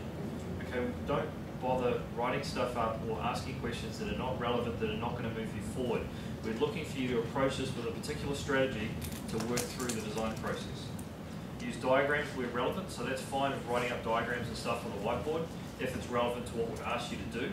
Like if we ask you for a logical design for a cluster or something like that, then drawing some big block diagrams is going to be great. That's going to help. Okay, so here's some tips. Sketch your ideas and walk through them, the topology on the whiteboard. Think out loud. We don't read minds. We don't have telekinetic abilities of any sort. Ask questions. What's your strategy? What information do you need? What clarifications you need? What is your risk mitigation strategy? Your requirements, the business requirements and things like that. Don't be silent. Okay, that's just going to waste time. It's not going to help you score any better. Yeah, it leads into the one above. It's sometimes nerves come in and you might naturally be a bit silent. It is okay just to blurt out what's going through your mind. At least it gives us an idea of what you're considering. Whether it's correct or incorrect is not as important at this point. It's more seeing your thought process and seeing your design process. And if you're just standing there quietly thinking, should I do this, should I do that, but you're not saying it out loud, we can't see the thought process and we can't see how you work. So don't be silent is a very big point. Okay, so we're going to go through some sample designs shortly, design scenarios. Your actual design scenarios will definitely be different. These are actual ones that we used, but they have been retired. Okay, so you guys are going to get the opportunity to actually do like a real defense, essentially, with us as the panelists. And some of us are panelists and some of us aren't panelists, but we're all VCDX, so that's all good. We're going to be role-playing. You guys are going to be the candidates, we're going to act as a panel, and you're going to ask us questions as we work through the scenarios. Big point on that last slide as well is not all information is automatically provided, and not all information provided is actually relevant, right? So we're pretending to be a real customer, so we're going to have some requirements, but maybe we have some other task requirements we haven't actually been able to flesh out ourselves, and we're hoping that you can kind of flesh those out for us. We also might have things that we think are important that may not be relevant to the design. So keep that in mind about not all information provided, and it will be expected that you'll have to ask questions to get a more complete design in your head, as well as something that you can articulate to us. Okay, so I'll just build this out first. Alright. Okay, so you need to understand the business goals, use cases, what's the problem that we're trying to solve. Identify the requirements and the constraints, prioritise those requirements, so which ones are more important than the others. If there are multiple goals, which one is going to be the one that you need to focus on? How do they relate to and impact everything else? Ask the questions to clarify any gaps. and there may be conflicting requirements as well. Diagram the proposed solution and then validate the proposed solution as well. Okay, so what we're going to do now is we're going to go through an actual design scenario. I'm going to get that put onto slide 2, and we're going to get this one put onto slide 1. Okay, right. So what we'll do, now this is what happens in the defence process as well, so we will read the scenario out loud and make sure you understand it. The minute that you start asking any questions or doing any drawing or anything like that, that's when the clock starts. So actually, do you want to use the clock? Do you want to see the VCDX timer? It's very fancy. It's one of the most expensive timers. Have I got it? Where is it? One of those cooking timers? Yeah, the sand timer thing. Yeah, VCDX timers on an iPad. So this will be read out to you in the defence scenario by the moderator, right? They'll read through the design. They won't read through individual details, such as, for example, there are 90 servers requiring a rewrite balance profiles, which is over there. You can flick backwards and forwards between these two slides. Oh, there may be 3 slides, which there might be a diagram as well. And you can flick backwards and forwards during that process to see what's there. But as you can see, after reading through a couple of those in your head, you can see, well, from a logical perspective and from a requirements perspective, there's some things here that are missing, or there's some things here I don't understand, right? And they're the sort of questions that we'd be hoping that you could ask to start filling in, and we'll start filling in those gaps for you. Okay, so our client has engaged a managed services organisation to run capacity planner in their environment. The average consolidation ratio is anticipated to be 15:1. We have a NetApp fibre channel SAN, which is a constraint. The budget requires reuse of hardware where possible. We've got some new hardware, which you can see on the board. 2 CPU quad-core BL460Cs, 2 onboard NICs, 2 NICs on a mezzanine card, 1 free MES slot. Customer has procured 5 new servers. Select the appropriate RAID levels required for the solution.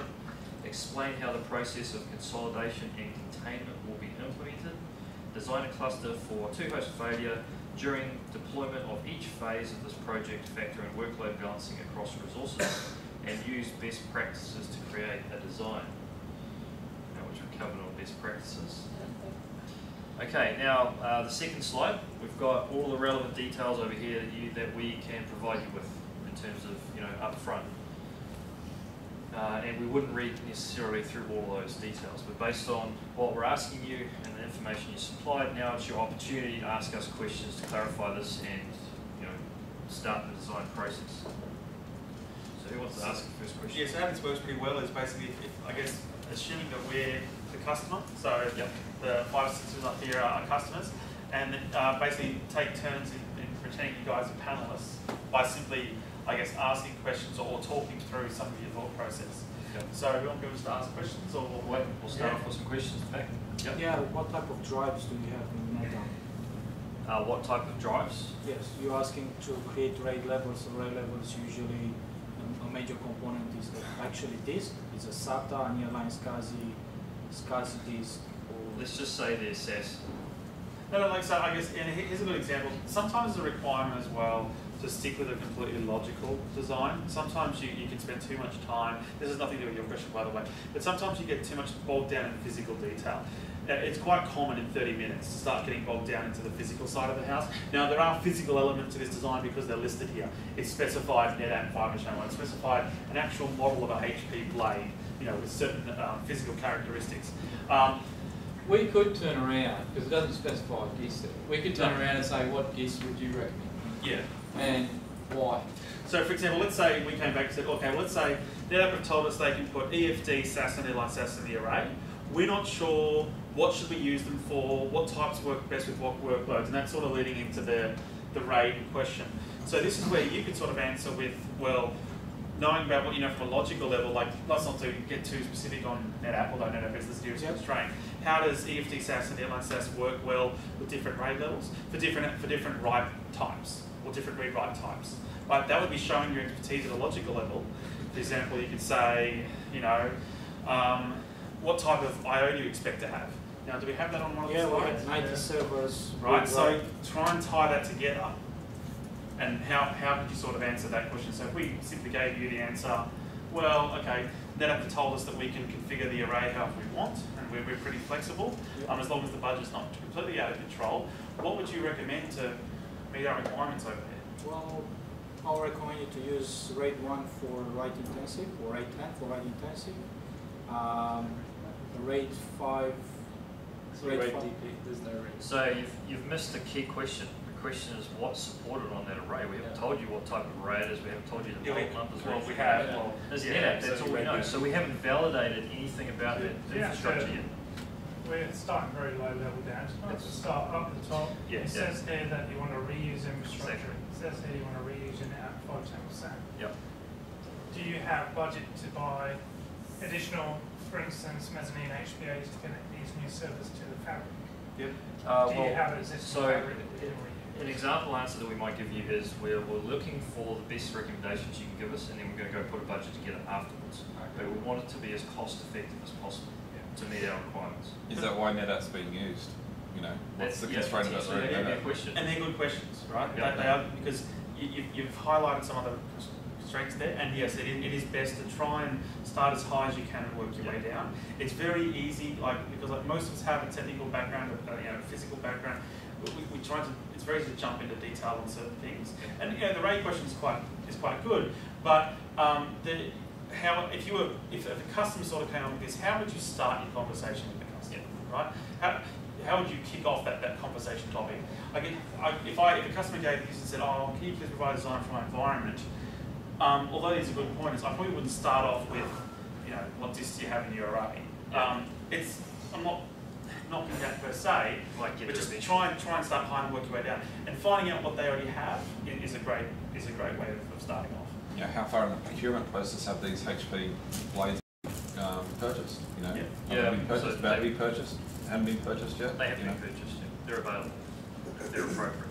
Well, another thing to keep in mind is if we just give you a short answer or whatever, it's potentially a sign that it's not a relevant question or it's not relevant to the actual exercise as well. So based on the questions you ask is going to be the responses that you get as well. So these new pieces of hardware, they're there now. We can use them if we want. You need to tell us as the architect if we do need it. Asking a question like validating whether it's appropriate what's being purchased, or they're actually trying to run on it. So I think it says reuse hardware if possible, something like that. So determine if you can reuse that hardware. Is it going to be? I guess your question is, what is the old hardware? So here's our old hardware here. The storage isn't provided. Oh, okay, sorry. The servers, the rack mounts are provided there. Okay, sorry. So how about you quickly work with? Yes, I think you're about to say exactly what I was. You've got to be able to work out what you're going to use, if it's viable, and if it's not, have you got that question might be, have we got any budget for more of whatever server type, or can we change procurement? Can we change that? Do you actually have the chassis to go with the HP builds as well?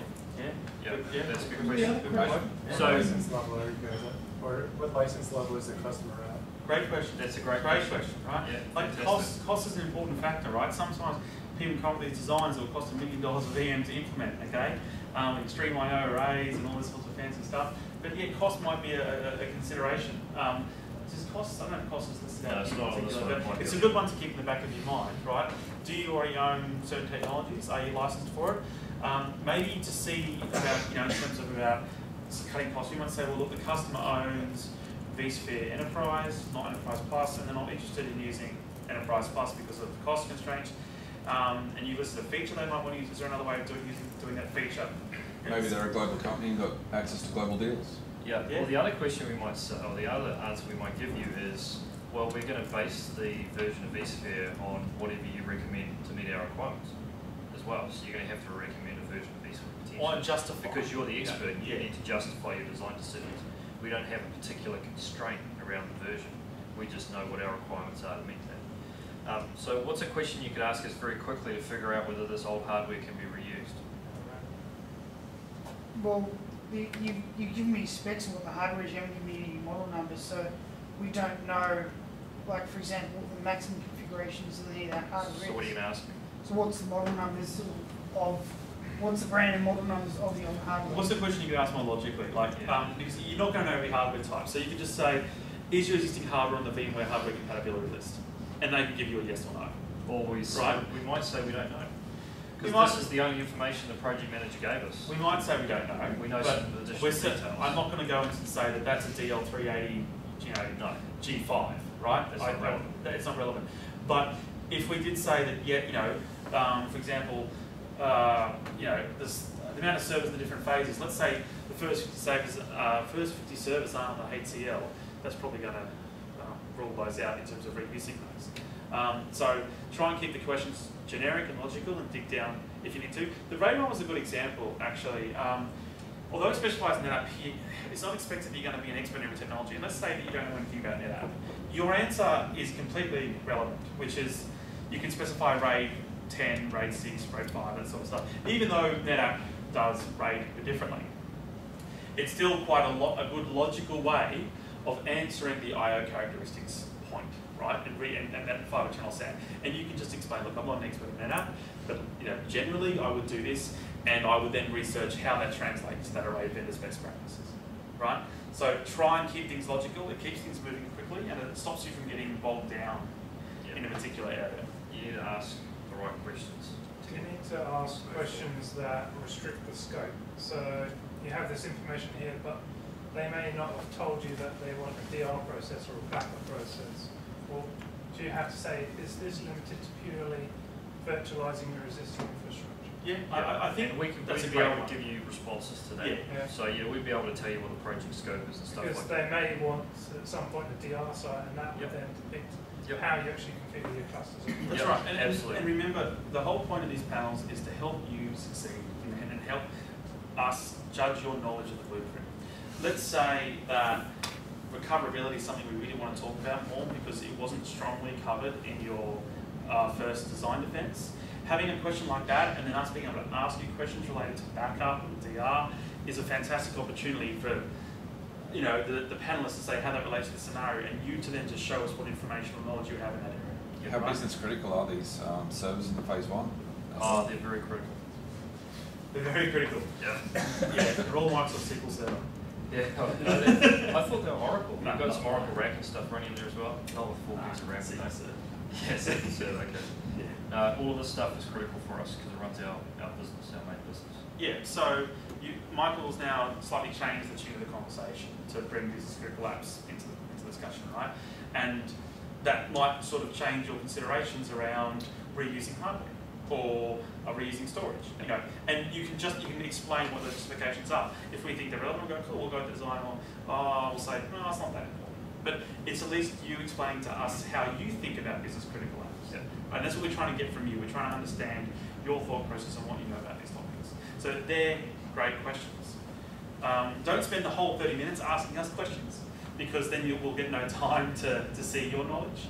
But that's a good place to be. So who's going to get asked the next question? Something that's going to move us a bit forward to actually achieve the task. Who's got the next question? From your capacity planner results, do you have an average utilization for storage, local storage, RAM usage? Fantastic question. Why is that a fantastic question? Does everybody know what capacity planner is? Okay, it's a free tool you get from VMUG. You can run across an environment. It gives you very detailed data about all of the applications. It's free. You get a partner to run it. If you have a pre-sales, you get pre-sales to run. Yeah, that's what SEs are good for. That's a tool that's used by VMware and its partners. Yeah, to get a lot of data. So that's a great question because we've said capacity planner was used, so we're bound to have a lot of data on capacity planner. So we might have utilization data for CPU, memory, IOPS, network, everything like that. So in this case, our utilization is about 60% to 80% on each of these systems in terms of CPU utilization. So from that, you could extrapolate roughly how many hosts you would want based on that availability. Yeah, you could. Maybe. I guess it sort of depends. If the question's asking you to stay logical, maybe what a better use of time. What I see a lot is because a lot of these older questions did have this old capacity planner line, and then people would ask us, what were utilization metrics, and we spent about 10 minutes explaining utilisation figures and utilisation numbers. What about, explain to us, what if I turn the question around in terms of, okay, explain to us how you size a cluster logically, right? How do you, what sort of factors do you take into account when you determine a cluster size or how many hosts you procure for a virtualization environment? Let's not talk about exact number specifics, but if you could explain that to me, that would be like, wow, that's great. Good understanding of compute resourcing and cluster sizing, right? What are the certain considerations with storage, with network, with HA, you know, with host utilization, with buffers, with capacity planning?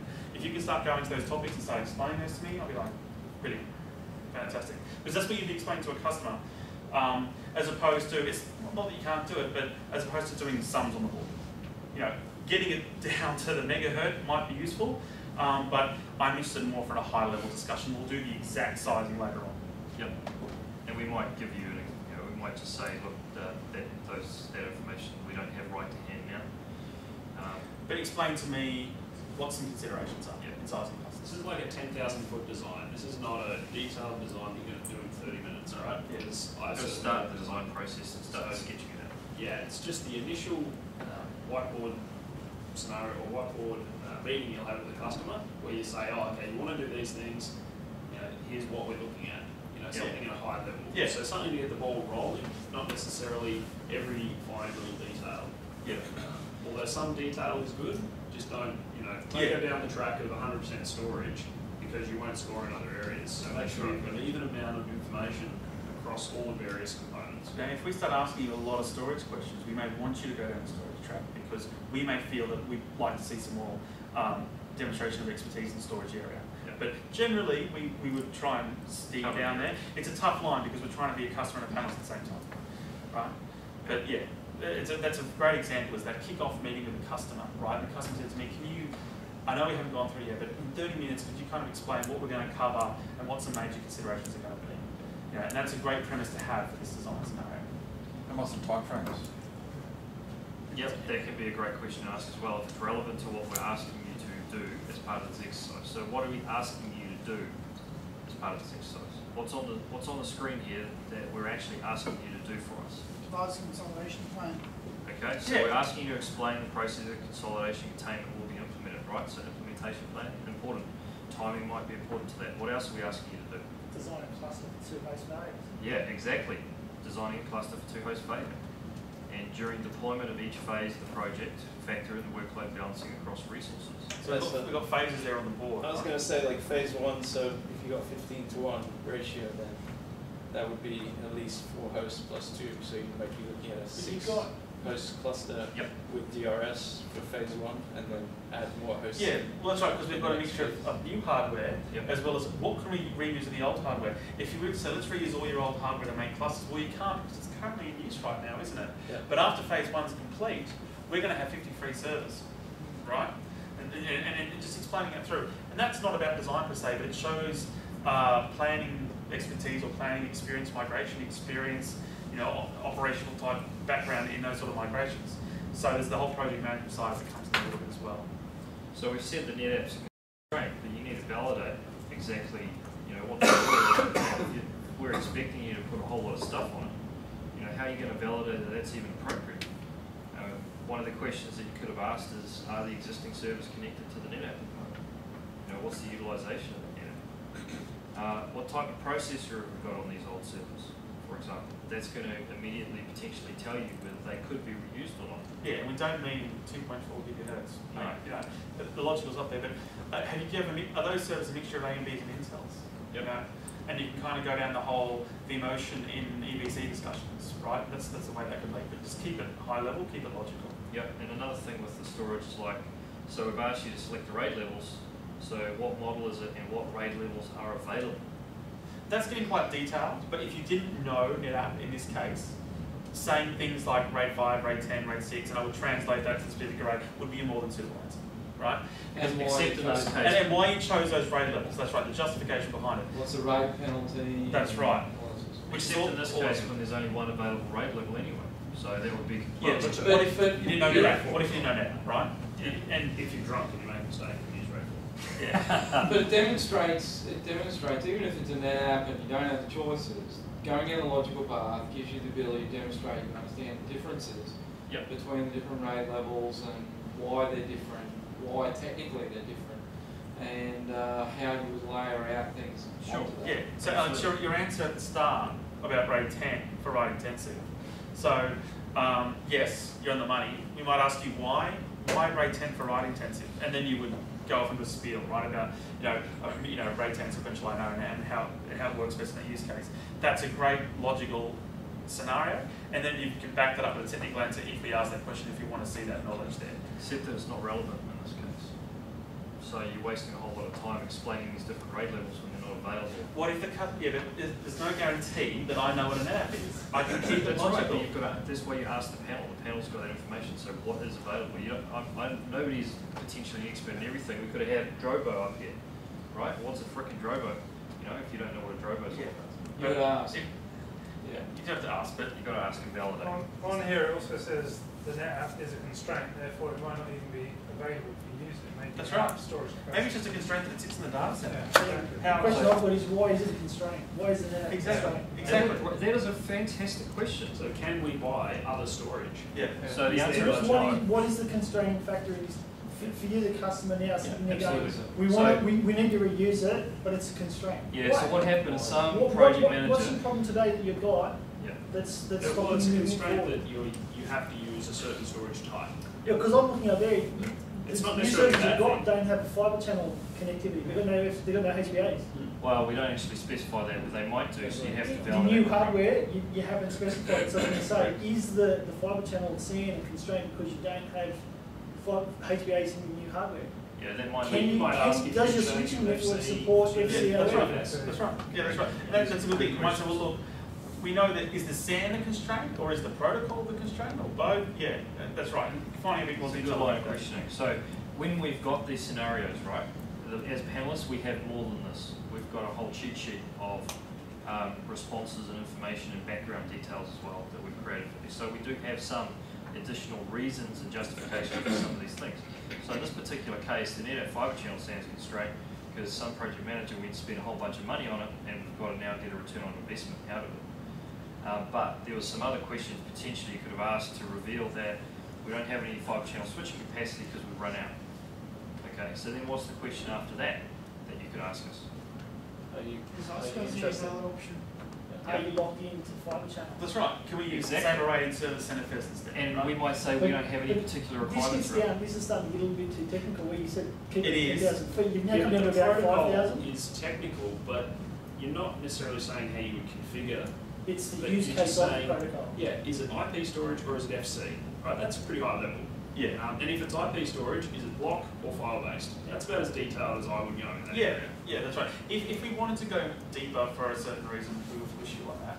But I guess keep trying to. I find it beneficial if the candidate keeps trying to bring themselves back to high level logical. Just trying to keep the event high level logical because it's so easy because we're all technical to dive right down and get down a rabbit hole of talking about storage for 30 minutes and nothing else in the blueprint's been covered. The number of times that I've seen a candidate and they pretty much straight away start diving into, well, how much CPU would it have, and, you know, how much RAM does it have, and it's like, far out, mate. If you just looked at that line that says logical design, Yeah, that's right. you spend 20 minutes talking Because about the blueprint has this huge selection of areas and you focused on one for 30 minutes, right? And although you might have really nailed it, you're better off doing okay at everything than excelling in only one criteria, right? So that's why keep it high level, keep it logical, and if we want to push you on a certain area, the panelists will launch. It also doesn't show a very architectural approach. You just walk in, ask a couple of questions, and then dive straight onto a whiteboard and start drawing stuff. Yeah, that's right. And making assumptions about everything else. Yeah, that's right. So, Yeah, that's right. How would you have that conversation with the customer if you walked in the door? You know, you wouldn't jump right into, oh, let's talk about your free mess slot. You know, you want a more high-level discussion. Yep. I think it depends on the country. Like coming from working in Singapore, they really want to talk about physical stuff a lot. Yep. Like almost straight away. So it's like a different approach. I think. And that's not just small, that's big enterprise customers too. I guess Yeah, not our saying it's advice, the best our way or advice the for worst this way. scenario is to try and keep it, Yeah. try and keep it high level and logical, and the panelists will push you down as needed. Yeah. If we're asking for a shit out. Well, it's obviously not real world because you have 30 minutes to come up with a design. So I mean, Yeah, but you might go It's into pretty a real high-level world, isn't design it? meeting with a customer and sketch an outline in 30 yeah, but minutes. that's, you may be dealing with a real world design that takes weeks, months. Yeah, Yeah, That's great. The point of this is to get your methodology in 30 That's right. minutes. That's right. absolutely 100%. So it may be great that they dive into physical, but then that doesn't satisfy the requirements of this exercise. It doesn't give us what we're asking for necessarily. The If rate you of haven't questions determined that what hardware you're going to use, for example, then you're not going anywhere from there. There's no mention of networking. They could be using coax for all we know. Yeah, exactly. Determine So it network. could be. Okay. Now I'll give you a free answer because, and you wouldn't get this in a panel. These are all P3s. So what is that going to mean to your design? Can we reuse the hardware? No. Can't use the hardware. And if they're 60% or 80% utilised, is that even a relevant piece of information? No, it's not, because it's a P3 processor. You can fit 10 of those on a single, Ivory Bridge core or something. How many dual core CPUs are P3s? Anyway, I'm just playing with you. But anyway, but yeah, it's a good point. You can rule out some things pretty quickly by asking certain questions in a certain way, right? Like, are these upgradable? Could you put more RAM in these to reuse them, right? Because, to be honest, an ESX host like this, pretty bloody useless. Yeah, but what if you take 50 servers though, how many free, it's getting into the physical world, but instead of saying how many free DIMM slots, you just say, look, if I want to reuse those servers, 40 grand is not very much, but instead of taking all 50, I'll just take 5, but I'll take the RAM out of all 50 and stick it in the 5. Assuming that they fit, assuming you've got enough free slots, we'll validate that. I'm asking if you count free slots. You know what I mean? Now you've come up with a way to reuse some existing hardware, meeting a requirement, and come up with another cluster. Maybe we might say, well, we've got some dev workloads that don't need such high performance. Well, we've just found a way to reuse some of your old kit, right? And meet one of your requirements without having to use your new servers. We'll keep those new servers with business critical apps you've just talked about. Could be a management cluster. So that's Small right. service for management So that was cluster. one of the best answers we got when we were doing the boot camp. Is somebody said, well, yeah, you might not be able to put ESXi on those, but you might be able to reuse them for a management cluster, which is at least going to get some extra return on investment from those hosts. That's a good idea.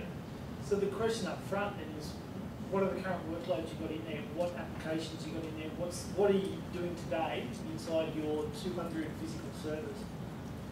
Paint me a picture of your environment. How's that going to help you? Well, Deliver like you what say we're there, can I take and create a cluster off some of the other hardware that could run Active Directory? It'll just be a little Active Directory management cluster sort of thing. That management cluster that isolates the 5 big servers for other things. Well, the other thing is if cost comes into a fight, there's also the aspect of, if you've got a whole bunch of SQL servers, it may be most cost effective to break out a cluster for that. Absolutely. So, asking, I think, That's a good about question. application elements is definitely a good idea. Absolutely. Yeah. Just don't go down the rabbit hole. That's right. Get Keep some it high ideas. level, we might push you in a way, but we don't want to hear you speaking about SQL Server for 30 minutes, right? Because it's not going to cover the boot.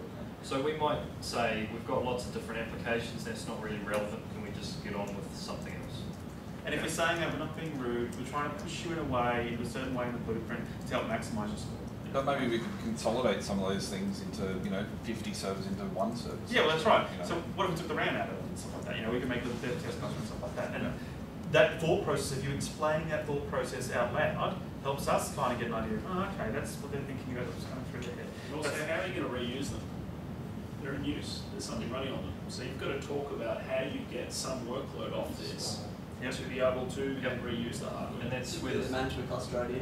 Yeah, it's not like magic. We don't just go, yeah, to hell, we'll use those. Cool. End state. We need to know how you're going to get to the end state. That's right. Because we've specifically asked for, during the deployment of each phase, we factor in the project workload balancing across resources and how is the process of consolidation and containment going to be implemented. So you can say, well, what we're going to do is we're going to P2V the first 50 hosts over to some new servers. Maybe those ones that are say new hardware? Possibly those new ones, and then we're going to reuse some of those older servers for a management cluster, or just So management servers. When you talk about containment, are you talking about that you want to contain the applications that are potentially in the different phases? So that's the question you've asked, right? What do you mean by containment? Right? Start trying to find out what we mean by that. requirement. Maybe that's all we have. It means that, are you talking about network containment? Are you talking about physical containment? You know, what are you talking storage containment? Try and ask those questions, and you know, see where you go from that, because that's quite a vague requirement, right? Yeah, this is crap. Right? If this is the requirements you put in your design, it won't get accepted. Right? Yeah. So these are the requirements that we as the customer are giving you. So it's up to you guys, to extract the real requirements out of this. Customers never give you this stuff. I've never had a customer give me a whole bunch of requirements that were really well thought out. I'm the one who goes in there and asks them and determines them, and then I'll go back to them and say, this is what I believe your requirements are, and I'd say why, and so forth. So you've got to basically ask as many questions as you can to get all of the requirements out, so you can start making some decisions, or start thinking about making some decisions at least. Okay, so some other things on this particular scenario, the hardware there you could have asked, was it purchased specifically for this project? Did we have to reuse that hardware? The answer was no, it wasn't purchased for the project. It doesn't have to necessarily be reused. If you'd asked us if fibre channel is the only way connecting to the NetApp, we could have said no, either iSCSI or NFS is fine. In which case you don't need a fibre channel card in the mesh slot, which maybe frees it up for 10 gig networking or something like that. Saves some cost, right? Saves some costs, absolutely. Save cost. What's your license? What's your NetApp licensing? If you haven't got iSCSI, you just does it support NFS or iSCSI? Hey? Just a simple question like, does it support? Are you licensed for? Yeah. So we just say something like, well, we could potentially get a license for that if we needed it. Yeah, well, because what you can say is, well, okay, look, we could license, you now, instead of saying, look, we're not licensed for NFS, right? But you said, well, look, don't go into dollar figures, but well, we can license it out for NFS, or we can start buying with fibre channel infrastructure and explain what's involved, at a very high level. Pros and cons of each. The pros and cons of each, right? And it's going to be very clear to the customer which one they should go forward with, right? And you sort of justified that by giving pros and cons, and at the end you'll make a recommendation. Look, I recommend NFS because of all pros and cons together. Yep. I mean, unless you ask some questions, you don't even know if this new hardware is even suitable, because we haven't specified hardly anything there. I mean, we don't even know what type of NICs they are. They could be 100 meg NICs rather than gig NICs, or they could be anything. And the containment one, I mean, what is that? Who knows? Find out. Right? That's a requirement. We specified that. Well, it's essentially specified as a requirement, right? So, how are you going to meet that requirement? You're not going to be able to meet it if you don't know what the requirement is. Yeah. Okay, let's move on. Okay, so we've got some constraints. Just as an idea, you run out of time already. So that was half an hour. So that is a very short amount of time to be able to come up with even a high level idea or a general idea of your environment. So you've got to gather requirements and try and get something on the whiteboard in 30 minutes. It's not a lot of time. Okay, so we've got some analysis here from that scenario. We had a fibre channel SAN, what model, features, current configuration, expandability. Was it purchased for the project? The requirements, select the appropriate RAID levels. So if the NetApp is sufficient to support the requirement, what options are available? What options will support the application requirements? So we did cover some of this, this is good. Do we need to consider storage tiering, for example? Again, we covered that as well. Explain the implementation process for consolidation and containment. So what are the steps for migrating the servers to virtual machines? How are you going to approach that process? And how do we minimize the risk of service fraud during that process as well? Okay, design a cluster for N+2. So what's the minimum number of ESX servers you need? Add 2 to provide the N+2. Factor in the details of the capacity planner information. So for phase 1, we probably needed 5 or 6 hosts for that. A 15:1 consolidation ratio. Okay. Capacity planner output. Yep. Potentially we could give you some information there. We've covered some of the NetApp stuff there. Yeah, a lot of those questions were asked, right? So I think we covered all of that. These are good questions to ask, right? What are the NIC ports? What's the mezzanine code? What can we put in there, sort of thing. I mean, you guys probably knew that a BL460C is an HP blade, right? But a lot of people might not have known from that limited amount of information what the hell it is. Like if we put up there it's a C220 or something like that, or a C225 or something, you might not have known what that is, so you might have to ask some more questions to validate. Depends what generation it is as well. Absolutely. Yep. So we could have said it's like a BL385 or something, Gen 1, blah, blah, blah. Yeah. Okay, so the budget question was asked, so that was a good one. We've also got questions around timing and things like that. Family of processes and type of process is good. Can these servers be used to run ESXi management tools? That came up. Yeah, so high-level So questions pretty good. about finding whether a server is suitable to be an ESX host, right? You know, those sort of questions, right? I/O characteristics as well. Okay, and then to actually start sketching out the design, you could have had your management servers in there, your resource servers, networking, and storage, just at a high level, because we're just expecting you to start that process. Okay, if we can go to slide 2, please, of scenario 2. Do you want to read out this one, Chris? Okay, cool. Okay, client has a mixed environment of Intel and AMD physical machines. There are 3 1 terabyte LUNs of iSCSI storage. The following are the requirements. Support the virtualization of all 20 existing Intel and AMD physical machines. The design is for the current primary site in San Diego, California, but must support future expansion to additional sites in Singapore, Moscow, and Cairo. So we're looking for a building block approach, or an architecture that we can just stamp out in other regions of the world. The budget requires reuse of old hardware where possible. Available new hardware, 2 CPUs, 6 core Intel servers with 2 onboard NIC ports and 32 gigs of memory. Existing servers that may be reused, 1 Intel and 3 AMD based servers are reusable as ESX hosts after the current workloads are migrated to virtual machines.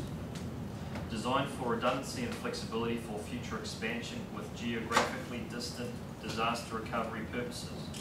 Explain how the process of consolidation and containment will be implemented. And here on the other slide we have our operating system information and storage requirements. Once again, you can see it's quite an old scenario-based requirements, very ESX3-ish. But there's some things that should jump out to you straight away. And there's a big red flag on this that should be begging you to ask. Yeah, that's right. It's quite jumping into a specific topic right away, but it's something to me that it's something the elephant in the room here, right? Is the whole AMD Intel thing, and it's specified in multiple places. So obviously it's important to the scenario. If it's called out in about 3 different areas, AMD and Intel specifically, right? So clearly it's important to this scenario. There's another thing that's very, very important as well that you should be picking up straight away on one of the first lines of the scenario as well. And it should be bringing up a massive red flag. San Diego is not California? No, that's okay. The expansion into other sites? No. iSCSI storage? No. Reusable hardware? No. Just read out every line. Stuck in one Slide 1. Come on. Should have spotted it already by now. 32 gig of RAM. No. So 3 points left. Yep. There's no WAN stuff. No. Virtualization's built, isn't it? No. It's on the same line as that though. What are we asking you to do? You don't know the mix, right? No. It's not sorry. Virtualizable 20 machines. And what about that is wrong as a problem? Why does that stand out to you? Well, we want to virtualize all 20, but reuse as much as all that. No, that's not it. How about you tell us mine? We have a complete inconsistency between the requirements that we're giving you, right? We're asking you to virtualize all 20 servers. How many have we got? 200 servers. So which number's right? Okay? So are we virtualizing 20 or are we virtualizing 200? So The this storage scenario- requirements you've given me, Didn't look at the that. storage requirements is Yeah. only for Yeah. 20 servers, Bang. whereas I know. the number of servers is 200. This is a killer. Look at the second slide one. Here's a good one for that actually. I didn't look at that second slide, and hence why I'm confused. Right? Now you look at the second slide, you see there's 200 servers there, and you have to support 20 of them. It does stand out quite a bit. So keep that in mind. Make sure you go through the second slide, and you can flip through them in the scenario. All the content that's given to you, make sure you have a list of everything about it, and see the mistake that I So just we made. might have things in here that intentionally like this to see if you even pick them up. I mean, that one should have been like a red rag to a bull, and you can see that we've got incorrect and inaccurate information on the second slide as well. It's not 5, 10, and 5 servers of those configurations. It's 50, 150. Right? And, because the engineer that was collecting all the information left off a 0 when he was putting it in the spreadsheet. Retail. Yeah, exactly. But these things happen. Okay, the slide was saved onto an array and all the zeros. Okay, so anyway, just since we've got past that one now, let's get some questions flowing to actually, do what we've asked you to do. So first of all, what have we asked you to do? Virtualize 20 physical machines. Sorry, what? Yeah, so hang on, first question, which one's right? Yeah, sure, you know what, turns out 20's right now, but No, 200. Clarify which one is correct. Yeah, so the 200 is the correct answer. So this is a good example of a tip for DCD. I can't remember who was speaking about DCD. I think it was, yeah, we're talking about DCD. And the questions have your requirements, your constraints in them. So this is a good example. So what is your requirement? We don't know because we've got conflicting information. So unless we understand the requirement, we can't make a good decision. So really important, read these questions. The design exam, the design scenarios, read the question really carefully. Make a bit of a draft picture and then read it again and make sure you understood it. Because we're not going to start the clock until you start asking questions or start writing something, okay? So you can read it through, make sure you understand it. Make sure you can't sit there understand for 10 minutes. We're not going to go for any long, right? So that's actually a good point. So my moderator read this out, or read the scenario out. He said, "Do you have any questions? As in, does anything not make sense?" Question. Not any questions about how you can do the design, but you can say, "Oh, I don't know. What does the word this mean? Maybe you're not good at English or something, right?" You can clarify things like that before the clock starts. So then they'll flick over to the second slide. They won't read, if it's a slide like this or a diagram, they won't go through it. They'll just say, here's the next slide, and give yourself a second to familiar yourself with that. You're comfortable? Yep, okay, let's start. Are both slides available at the same time? Depends. So some places where the defences are held, we don't have space for two projectors, in which case you will have control to flick back and forth. Oh, okay. Yeah, because you'll be standing up here behind the laptop, so you can flick backwards and forwards. Gotcha. Or you'll have a clicker or something like that. Okay, so we're asking for a design for the current site in San Diego, but we're going to want distributed DR to another site. Okay, so that's one of the things we're asking for. How are you going to ask me the questions to get the information you need to determine how to go about that process?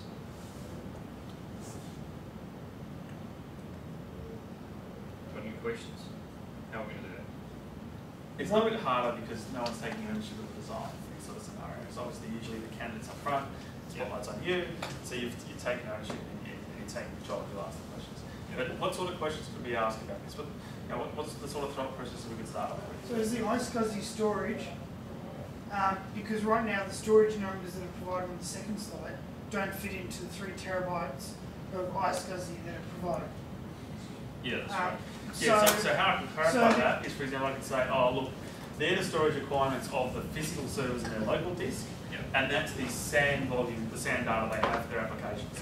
We'd probably clarify that for you. But yeah, that's the sort of question you could ask, right? Because it's another inconsistency is, well, hang on, we said that there's 3 terabytes there, and then we've got some numbers over here. First and second. We also haven't said whether this is utilised, or whether it's free space, or whether it's total allocated space, or anything like that. So you want to clarify that to see if it matches and if there's anything else. So and how can you design redundancy on a geographically distant disaster recovery environment if you don't know anything about the WAN? Yeah, so you'd have to ask about it, right? Is there a pipe gone? Is that all set up? Yes. How big is it? Good question. Okay, so we have 64K links. Godspeed. So you've got a 64K link. Is there an opportunity to upgrade that? Do we have budget? Is the type of thing sorry. the money you're going to answer? What's the utilisation? Sorry. Yeah, that's going to put some constraints in your design, or potentially you will need to modify things as you go through the design process. It's going to add risks and impacts and things like that as well. Do you have WAN optimization? We don't currently have any WAN optimization. We'll look to you to provide us with guidance around what we should do to support the solution. Now also another thing is if you ask this a closed-ended question that has a yes or a no answer, that's the answer you're going to get. Doesn't give us any opportunity to give you any more information. So you've got to be very careful about how you ask the questions. Obviously don't make it too open, don't make it, so do you guys want to use computers? But, yes or no answers, questions will get yes or no answers, and it usually will then, you'll usually then stumble as a result, right? So keep the question, I guess, just open enough that it can lead you down to your next discussion point, and you can start showing some of your knowledge in that area. So what about, prime example in that case also is in regards to licensing and SRM, has that been purchased or not? Is that, on the cards or, So, what would you recommend? Yeah, we don't own it right now. Do we need it? What's your But yeah, then there's a question I'll come back with. So we've again dived straight to technicalities without even validating requirements. So do you mean how are you by going to determine what our requirements are in order to meet this geographically distant DNA? Or what if I said I wanted synchronous replication as one of the requirements? Yeah, what do you mean by future expansion? Are you talking about another primary site in Singapore, or having that as a disaster recovery for what you have in San Diego? It's going to be disaster recovery for San Diego. San Diego's a primary site, and we're looking to use one of these other sites as a DR site.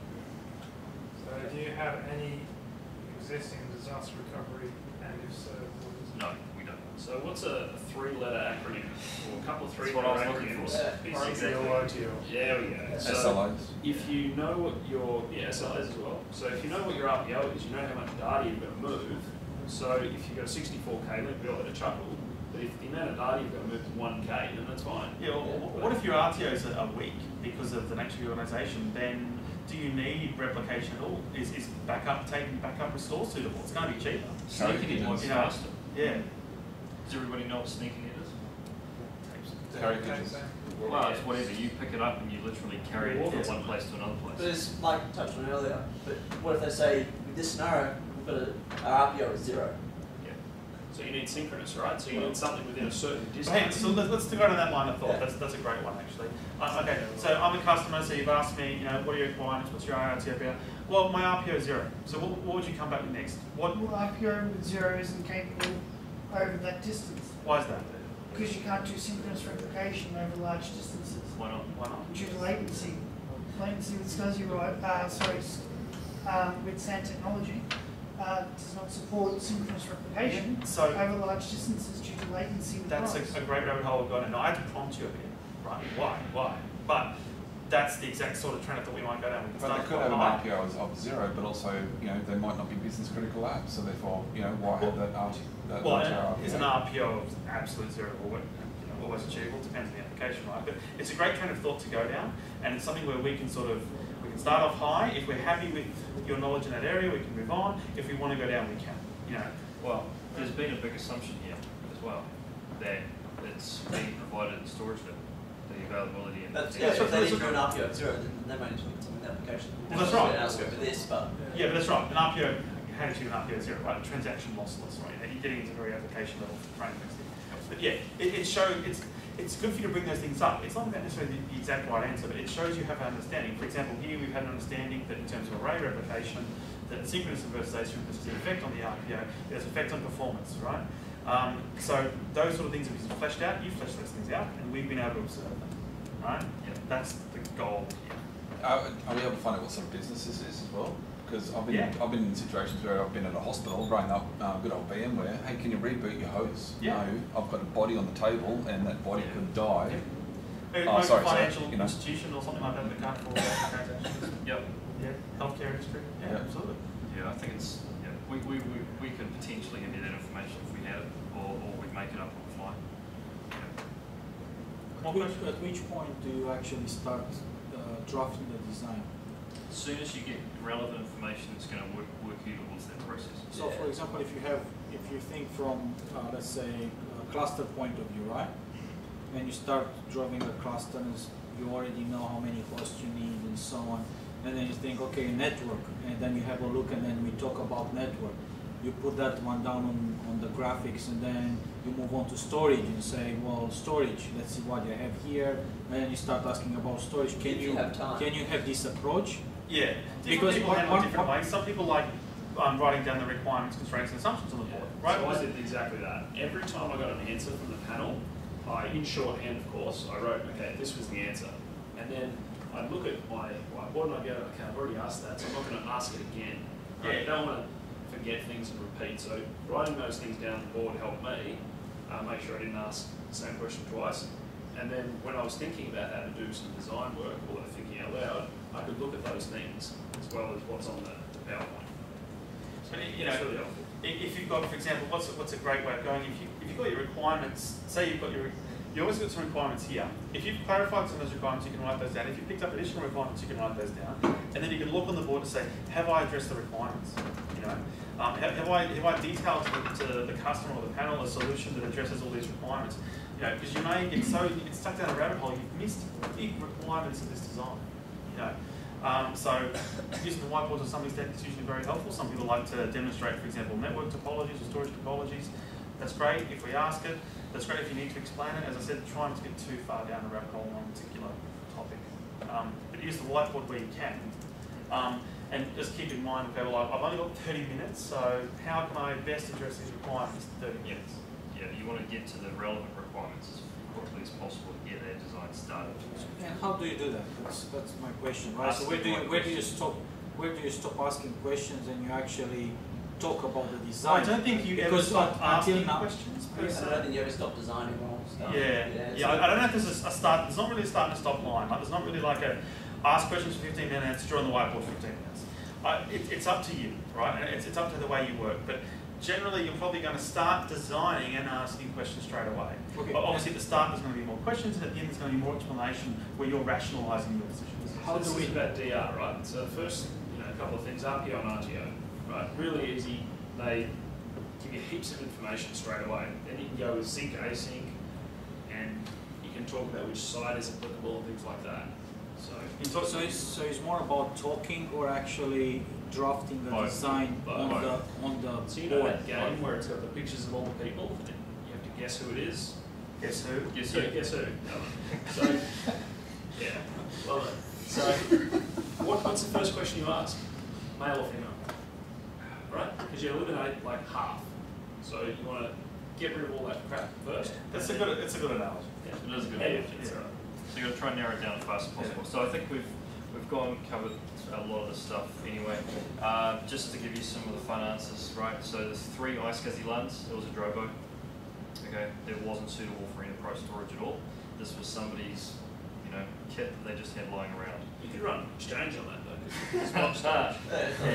And it didn't have any RAIDs because they don't do RAID on Drobos, and there wasn't enough storage, etc. Now the sites, the ideal site for DR was going to be I thought it was Cairo actually for this one. I think it was Cairo. Singapore. No, it was Singapore, sorry, because they already had a support centre in Singapore, even though they didn't have any IT staff, and it was easier to get connectivity upgrades and data centres and stuff in Singapore as well. Cairo and Moscow was a bit more of a challenge from an economics and stability point of view in those areas. Okay, so let's go through the analysis quickly. There was no constraints. There was a few requirements.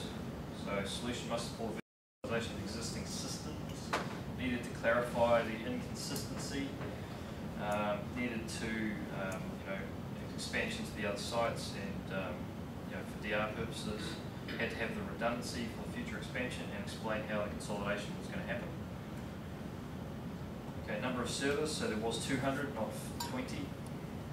Mixed processor families, so there was a breakdown of AMD and Intel servers.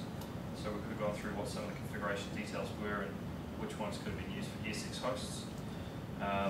Were they purchased for the project? In this case, again, they weren't purchased specifically for this project. So potentially they weren't a constraint on your design. You could have specified some other hardware. Okay, storage requirements. Yeah. So capacity used, or was it total disk space? Again, it was meant to be 200 servers, not 20. What was the budget? I/O characteristics, etc. So these are requirements that we had. Constraints. So it says identify right on whiteboard. You don't have to. No. But obviously, as Josh pointed out, the benefit of doing that. Yep. Right. Don't spend 20 minutes writing down, requirements and constraints on the whiteboard because you've got really slow handwriting. If that's who you are, like me. But it can be useful to sort of go through in your head, have we addressed these? If in the rare circumstance, 25 minutes has passed, and we'll talk about the next 5 minutes. And you're going, I think I've covered everything. Well, have a quick review. Have I really covered everything? So then deep dive. As you go through, if you've covered everything at a high level, go down to the next level. So you might have a 101 answer, a 201, and then 301. Yeah, you keep building on it as you go through. So your design on the whiteboard might change as you go through the process as well, as you get additional detailed information. Is it just one whiteboard? Generally, it's just one whiteboard. Yeah. Or it might be a flip chart or something like that. Oh yeah, it's not a butcher's paper. So you expect to see some kind of high-level design or some kind of diagram showing. So if you have nothing on the whiteboard, I don't see how you successful. Hosts and networks on there. That's what we're asking for you to start that design process. So as soon as you read the scenario, you might start drawing some boxes, and that might just be a box, and that might be what all it is. And then as you go through ask questions, you might fill in some of the boxes. So that's a management server. You know, that's some storage. These are the 2 data centers. These are the clusters. This is a +2 sort of thing. As you go through and start refining that design. So you might start really, really high level, just really logical, conceptual, and then build on that as you go through. Yeah. So you might just say, I've got cluster A and cluster B. You might not go to the level of, I've got 15 ESX hosts here and 7 here. No. You might just start cluster 1, cluster 2. Especially in this case, we've got AMD hosts and we've got Intel hosts, right? We've got 3 AMDs that can be reused. We've got physicals that are AMD, and we specified we have to have AMD. So clearly you're going to have some Intel, 1 or more Intel clusters and at least an AMD cluster. You know, start throwing those boxes on and start explaining the rationale behind it. Why have you put them in separate clusters? Why not combine them in the same cluster? And we could have a discussion about that if we need to, right? But yeah, sometimes it's very easy to start explaining something with a few simple logical boxes on the board. Yeah. So in this case, you might have drawn a management cluster and a resource cluster, and you could have had the AMD servers maybe in the management cluster, and then just bought more Intel servers for the resource cluster. And it might have just been 2 boxes to start with. So I don't know if it says it on here, but one of the considerations with availability is also like the data center itself. Yeah. So if you need to achieve, say, if your requirement was 5 nines, then you should be mentioning, you know, things like UPSs. You know, what about backup generators? What about cooling and things in the data center to make sure the hardware can actually run? So that's a great point, actually. Thanks for reminding me of that one. Availability is something that comes up quite a bit, and it's quite common for kind of customers that aren't like ISPs, etc., to not have an SLA and not have a defined requirement regarding their availability, etc. So in that case, if you've done the design for that customer, think about, well, okay, they didn't specify it as a requirement, but what SLA could this infrastructure meet? What SLA could this design meet? And that's right, you have to think about the whole stack there, right? Absolutely. You can't just think about, you know, the server component itself, height-wise, you have to go up and down the stack. But it's good to have that in your mind about, well, they didn't specify it as a requirement, but I have an idea I can meet this SLA based on all these factors. Yeah, that actually comes up often, very often. So they might not have specified a particular RPO or RTO, and we'll ask you what is achievable by your design. What can your design achieve? You better know the answer to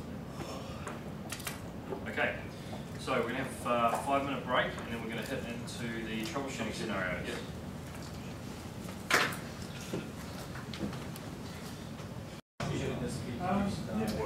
Okay, guys, can we get started, please?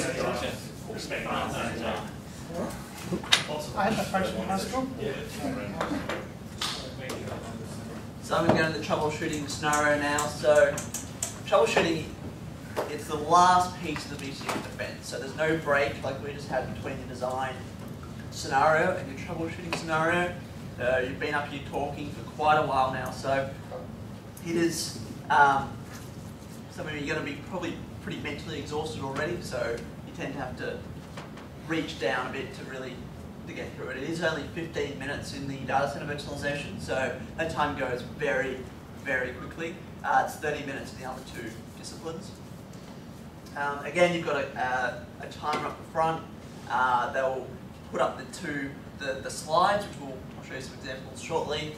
They'll read out the scenario, show you both slides. Once you've got it, understood it, then the timer will start.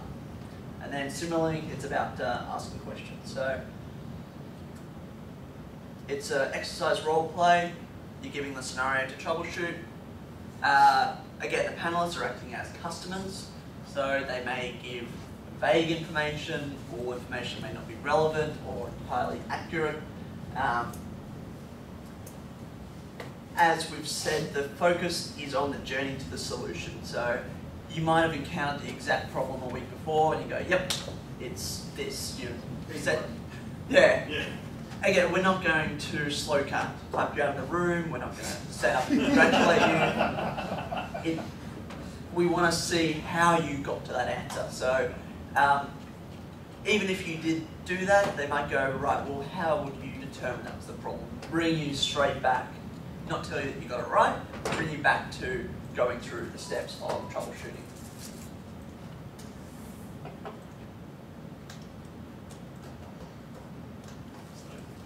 So,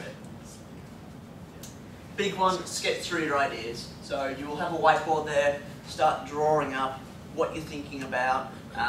Good point Josh mentioned with the design scenario, writing down any things that maybe you've covered, something to prompt you so you don't have to re-ask them for the same information. Time is very valuable here.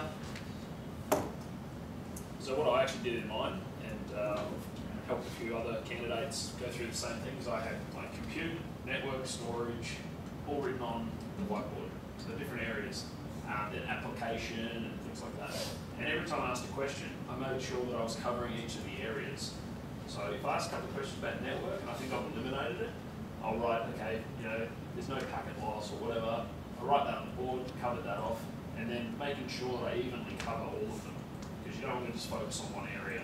So I found that a really good way, A, to make sure I didn't waste time going down a rabbit hole one area of the scenario, and also I feel, I don't know what these guys think, but the panel could see what I was doing as well. You know, I was systematically going through the various areas.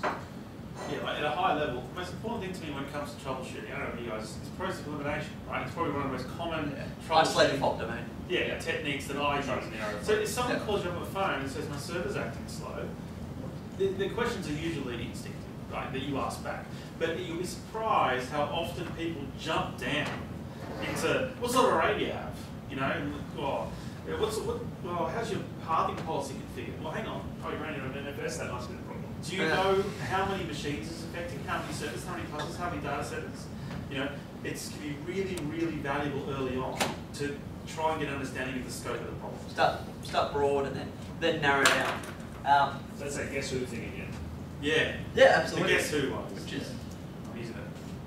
So the next point, showing the avenues how you would get to the solution. So asking those questions. Have you looked at the support call? Have you investigated the various areas? What's the impact? How long has it been? Is the problem affecting everybody?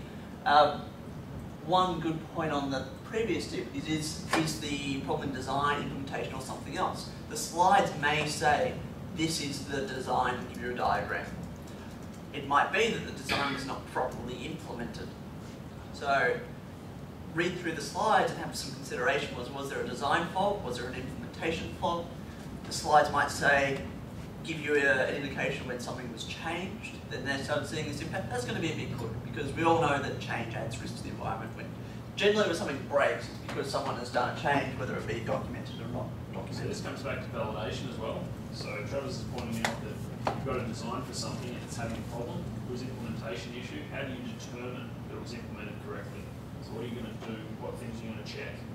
So again, that operational verification document that you'll submit as part of your pack, writing a really detailed one of those will greatly assist you in a scenario like this, because you'll think of how you can troubleshoot the problem. And we are the customer, right? We're sitting in front of the terminal. So if you want us to log into VCDX client, click on host X, configuration storage path B, and tell you what it says. We'll tell you what it says. Don't give us answers that some people use in the past where they've gone, oh, can you sort of log into the host and check for errors? You know, that annoys us, because you need to be specific. But you can, a fantastic example is, you know, it has the design match the implementation, or you've got the design. How would we check that that's been implemented? Right? Walk us through those steps. Right? Walk us through what we do with the client and how we would check to see that the implementation is matching the design. If you ask to check a log file, they'll probably ask what log file. Yeah. If you ask to, you know, are there any error messages, they might go, well, what am I going to look for? If you can't think of it off the top of your head, you can ask them to look up things, i.e. knowledge base articles, something like that. Or describe it, or take another tact. If a line of questioning is not helping you, if you think, okay, it is storage, and you check the storage log, whatever is looking for, you think, well, I can't think of it right now. You might take another circle around, see if you can get to the resolution through another path. something that you might be able to maybe through testing rather than looking for errors. We're looking for you to take a logical process through this and not jump around sporadically for no reason. We're also looking for your reasoning why you're doing and asking the questions that you're asking.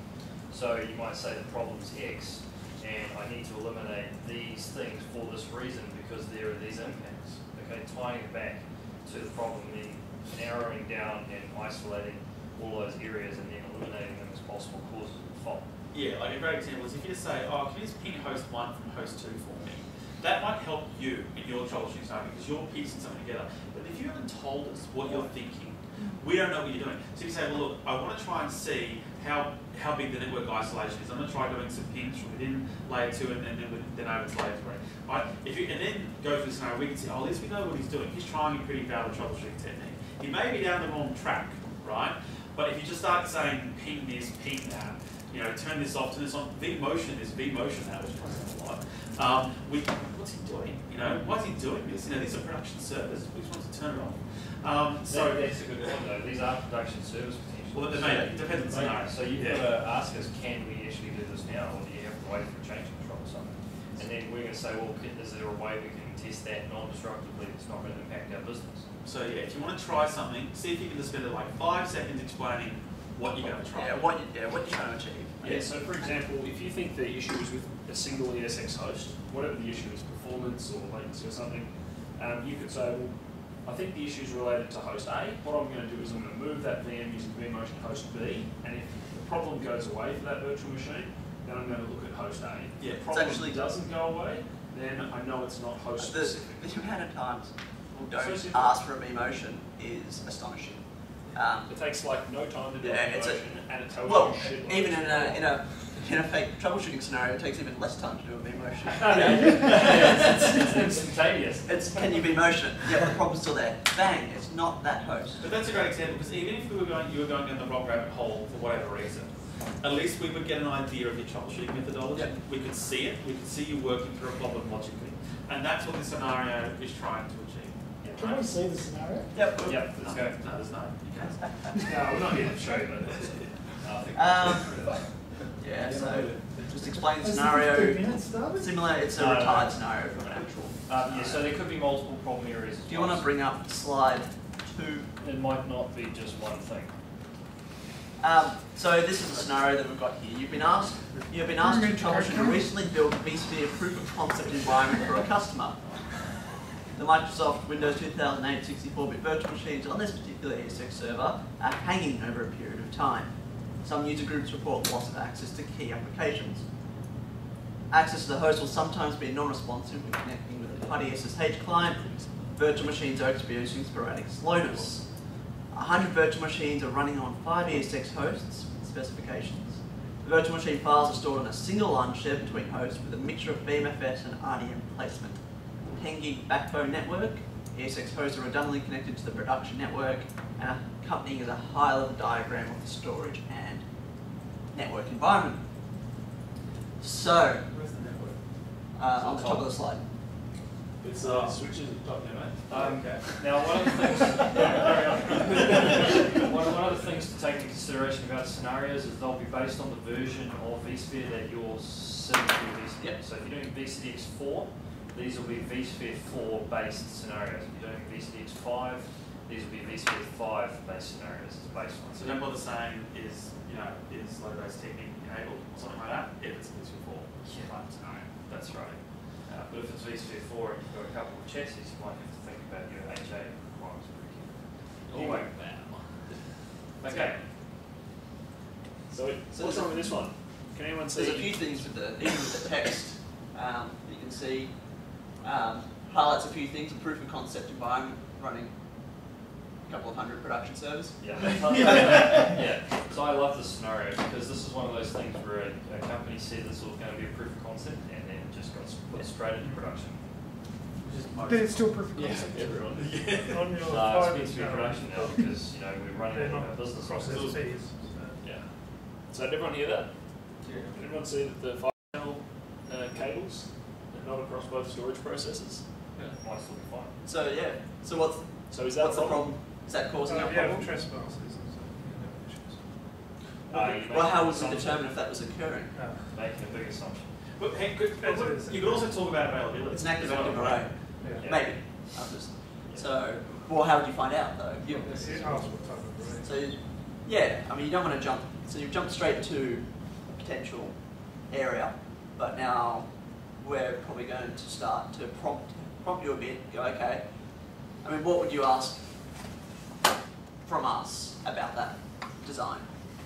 For me though, we haven't even determined the scope or size of the problem. Maybe this picture's a distraction. I don't know. It could be. That could be a design error. Could be. It could be. Could be somebody just drew it wrong. You're right. More than likely, it's relevant, right? But I think we need to do some more basic troubleshooting first to try and determine the scope of the issue. Absolutely. So, high level and then define. So I mean, one of the things I always ask is, at the time of the event, were there any scheduled changes happening? That's a good one. That's a fantastic question. Because quite often someone would have been doing something. Yep. Normally someone doing something. Usually the network team, but yeah. What's the CPU usage on the host? Alan's a big game.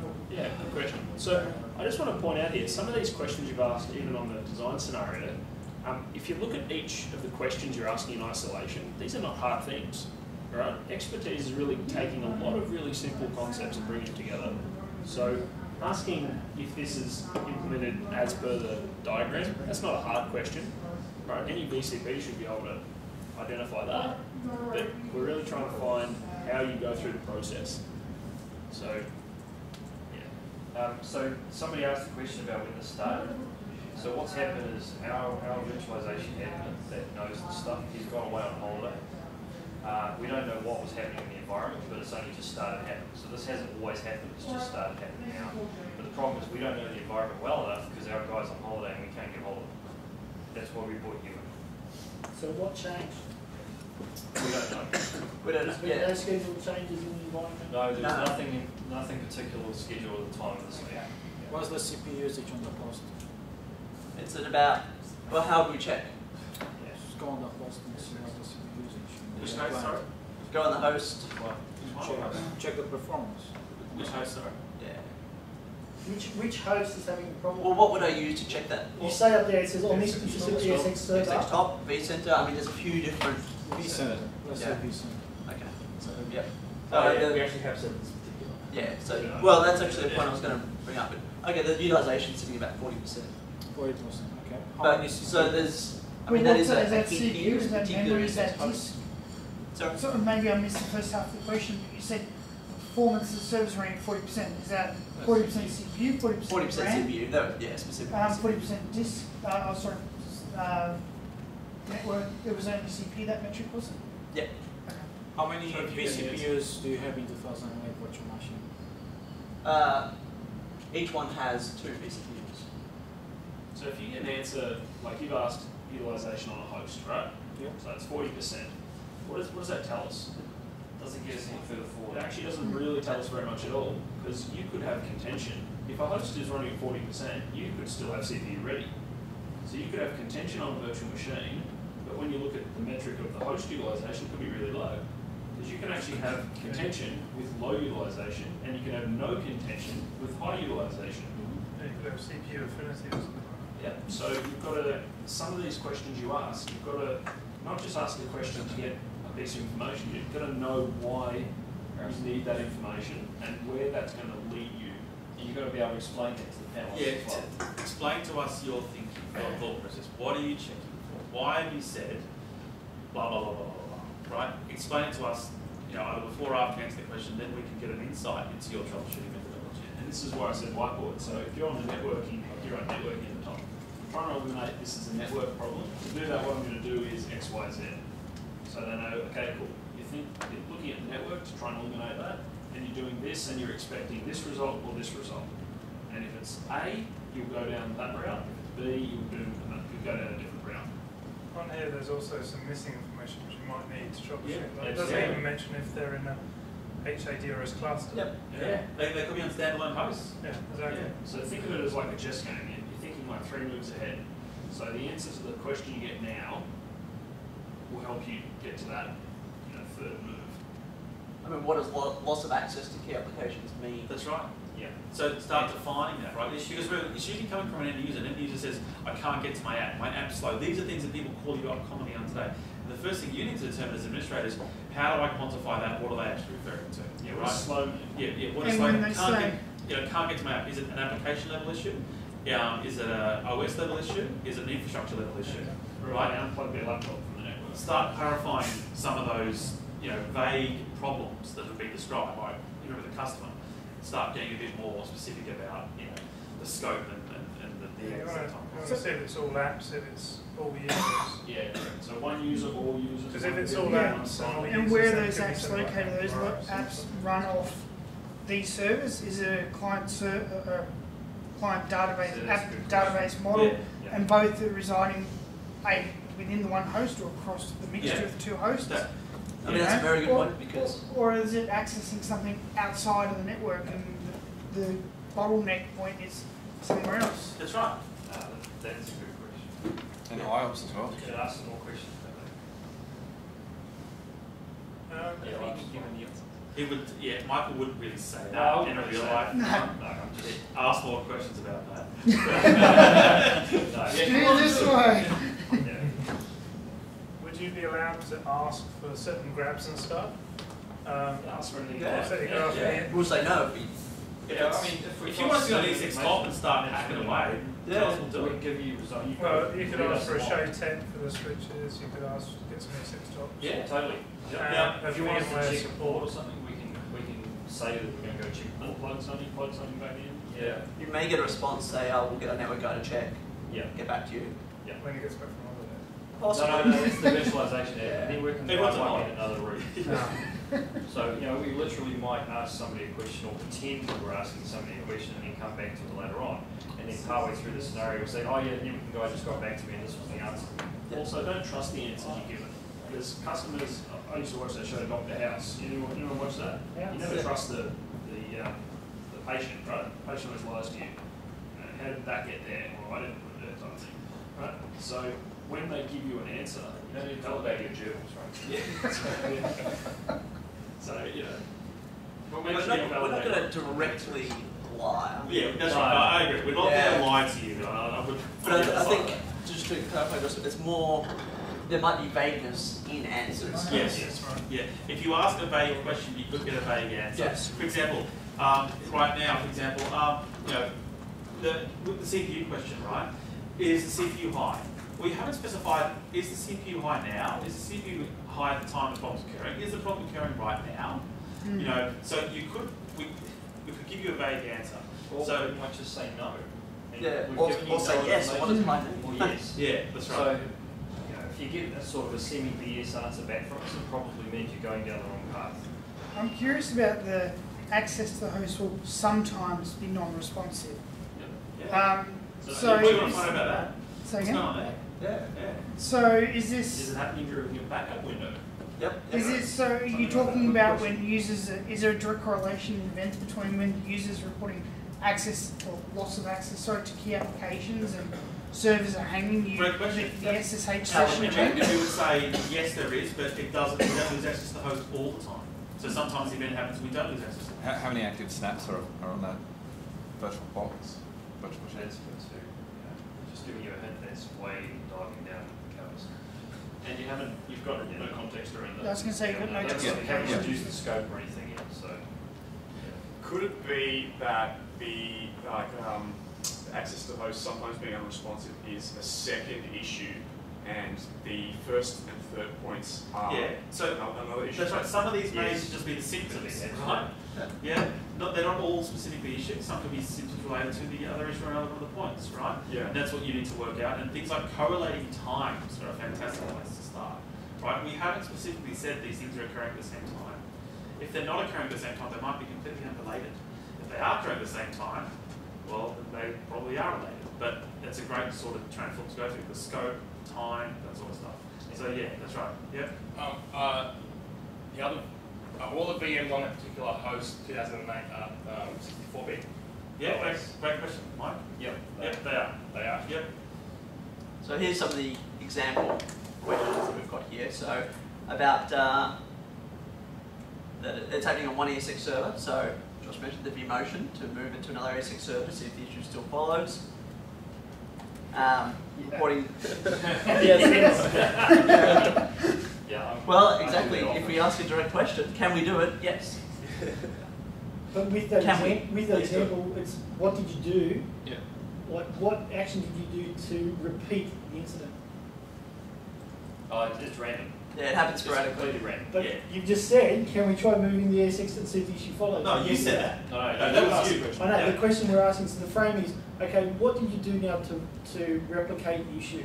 Like, did you refresh your browser and you still got a 404 message? We haven't done a vMotion yet. We haven't done a vMotion. No. We just said we could.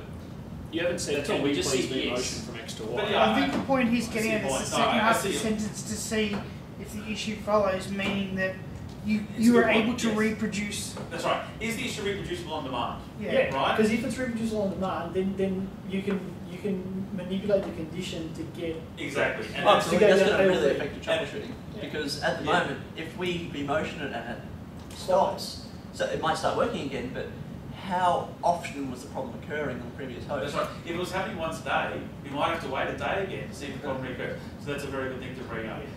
Great question. Is the problem reproducible on demand? Once you've been able to narrow down the problem bit, because remember the problem originally is the client so they can't access applications.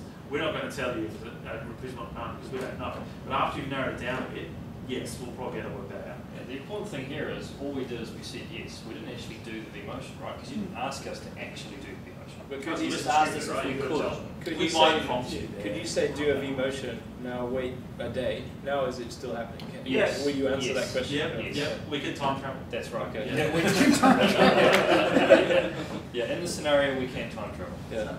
The next one, the loss of key applications. Again, you sort of touched on before about defining what key applications mean. So is it all applications or only applications of virtual machines? All users or only some users? All users. So again, this is narrowing the scope. So now we know it's only things on the virtual machines and all users. So you've narrowed it down to a host at this point. Say, we'll circle back to the first one. We did actually move it, the problem went away. It was all applications only on virtual machines and all users. You know that it's something common to this host if it's not affecting the other hosts. So the SSH, other times when it's more common.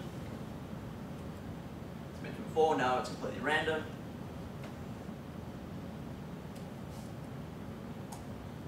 And then look at the diagram of the system.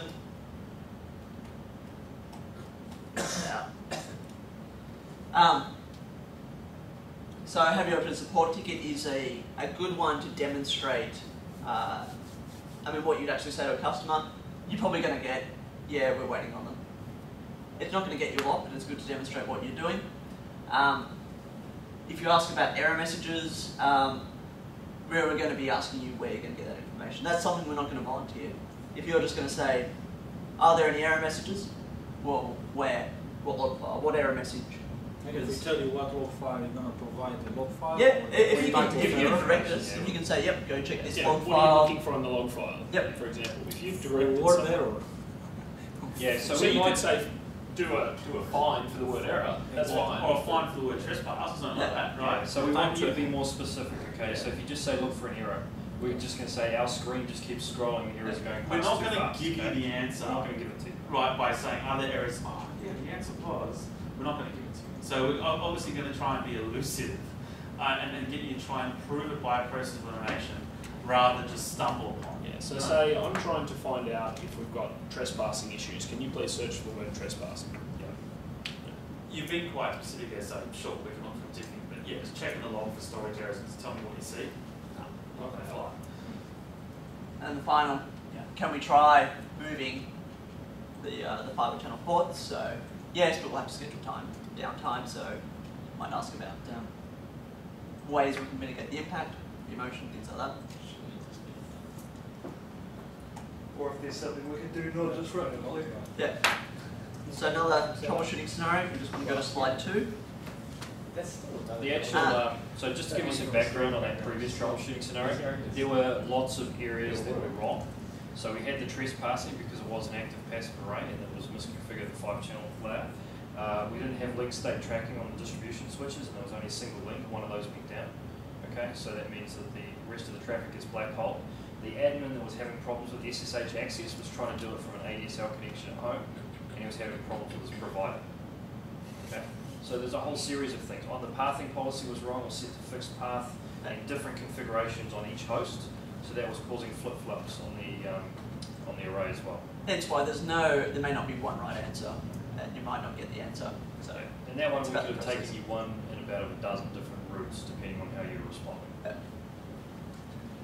So this scenario, a financial organisation adopted virtualization in 2005. It's currently 80% virtualized. The primary virtualization admin has gone on vacation, and the rest of the team is not familiar with the environment. Seems to be pretty common. Recently, access to vCenter has become intermittent, in some cases inaccessible altogether. Failed connection attempts to vCenter occur from other management tools and some clients. Last action taken by the administrator was to add a backup network to realise the local SQL instance was not being backed up. Identify the root cause and mitigation options. Provide the security team with appropriate justification of the issue. The security teams requested full analysis of why vCenter has become unresponsive.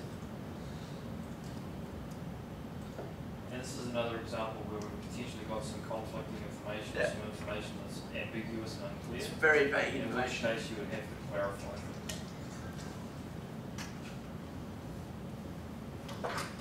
So what sort of questions are you going to start asking? Is vCenter virtual or physical?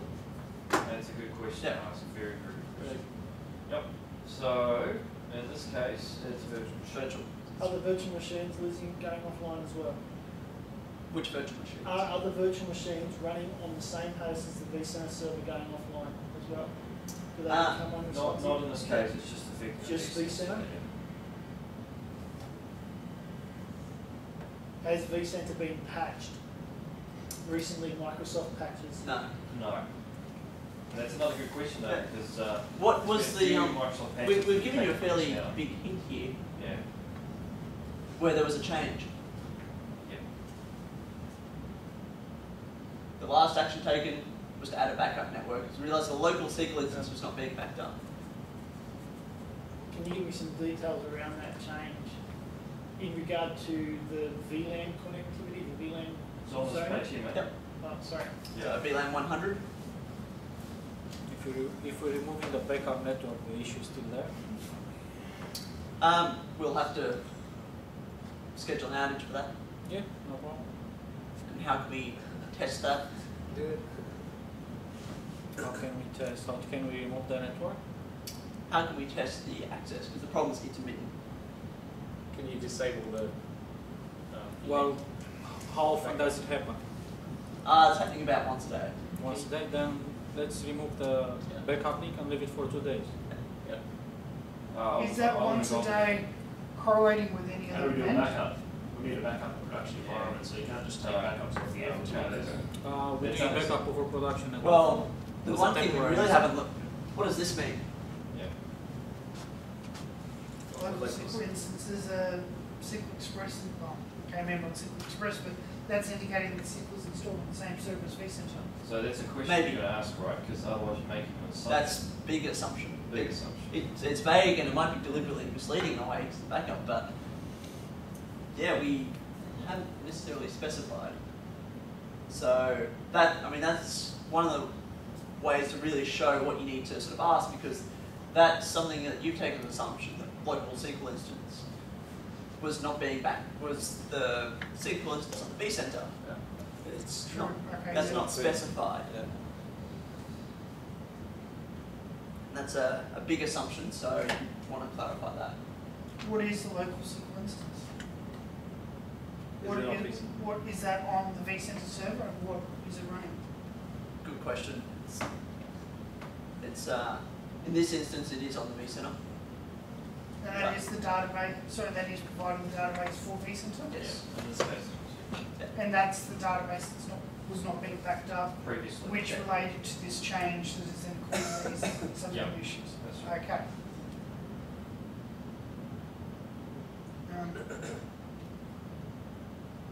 So when you're getting the fail connectivity or the interrupted connectivity, is that at the same time as backups are taking place? That is a fantastic question. That's narrowing down to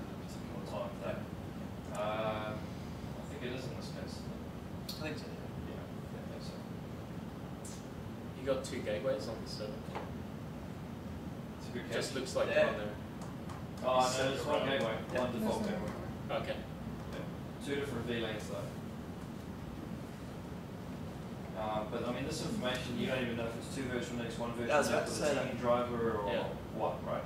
Because you could be running an Intel VLAN driver inside the guest for all we know, potentially. So you need to ask and narrow that down. In this case, it is 2 virtual NICs on this host.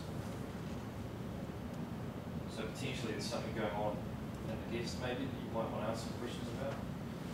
As a second route being added to those guests? No. Does it need to route though? But once again, will that be causing a dropout at the time of the backup? That's right. Yeah. That's- What is the relevance? Yeah, exactly. Absolutely. And talk through that. Yeah. That's something you could bring up and go, and just talk through okay, well, route's not important. The next route here because that would cause an outage, or you could ask the question again. It only takes a minute, but talk through the justifications of why you're asking these questions. To think out loud. So actively eliminate elements. Is it a E1000 VNIC or a VMX M3? And is it 2 VNICs or just the one? Yeah, so in this case it's 2 VNICs. It's not really relevant what type, but we'll it's VNICs. We'll say it's VMX to 3. So. What type of backup service are we using there? What type of application are we doing? See, that's another good question because again we haven't really specified it. You can make some assumptions based on this information that's on the slide, but it might be incorrect. Yeah, I mean, I'm just wondering, is it agent based or is it snapshot based? Exactly, that's fantastic. And if it's snapshot based, can you look in the event log for me and see if there's any application errors in the Windows event log for VSS? Yeah, exactly. So in this case, we're actually using in-guest agents for the In-guest backups. agents. Yeah. Of the database, is it creating the database when it does the backup? Yes. Yeah, it should be. But that's a fantastic line of logical questioning and the reasons why you're doing those questions as well. It's really good. Do we have standard switches or distributed switches? Is that available on one of the slides? Yeah. So again, it's the naming convention. The naming convention gives a hint. It's still good to verify though. If you don't have a diagram or it's not explicit, it's still a good question to say. So it does imply that they're distributed V switches, but it is still worthwhile. Yeah, that's the name of the switch, right? So you can name it as whatever you want. Could be digital virtual switch. Is it distributed? Okay. Are those DVS prod and DVS backup port groups on one distributed switch, or are 2 distributed switches in vCenter, 2 separate distributed switches? Yeah, they're on one. They're on one, so they're port groups. Are they using the same uplink? Yes. Okay. So this problem happens when the backup happens, right? Yep. And they're using the same uplink. It might be the case that backup traffic is going to use all the bandwidth. Can we change the network IO? Sorry? Talking about network IO? Yes. Can we enable Start network putting IO? rate limiting on. How do we do that? How would you like us to configure it? Just let's say backup network to use maximum 10 megabits. How do I configure that? What's the implications of that on my backups? The backups are going to take longer, but we're going to test this for 2 days to see if the problem keep course. Should we not be checking performance metrics like on those uplink NICs? Yep. If we have historical data, or if not, wait until the event occurs to That's see good. if we are overflowing the NICs. So you could check if the virtual machine is putting out 10 gig, right? And if it's not, then you don't need to go down that route. You know you're not flooding that NIC. Or then you might look at the host and say, oh, okay, is the host utilization maxed out? So is it the VM level? Is it the host level? Is it your actual physical switch that's bottlenecked? Is it not YSB? Something like that. So it's a good line of thought. But making drastic changes like that in a production environment without verifying things first and narrowing down focus is really, really risky. And that's not a good idea during the design phase because it is meant to be mission critical production potentially. So we need to resolve it in the most uninvasive manner. Absolutely. So a couple of looks at the scenario. Point out that that was a big hint that they made a change, and since making the change, the problem started. The admin access, things using and access to vCenter being lost by management tools and client fail, and backup network was added to the backup local SQL server. So that's what you knew out of the text originally.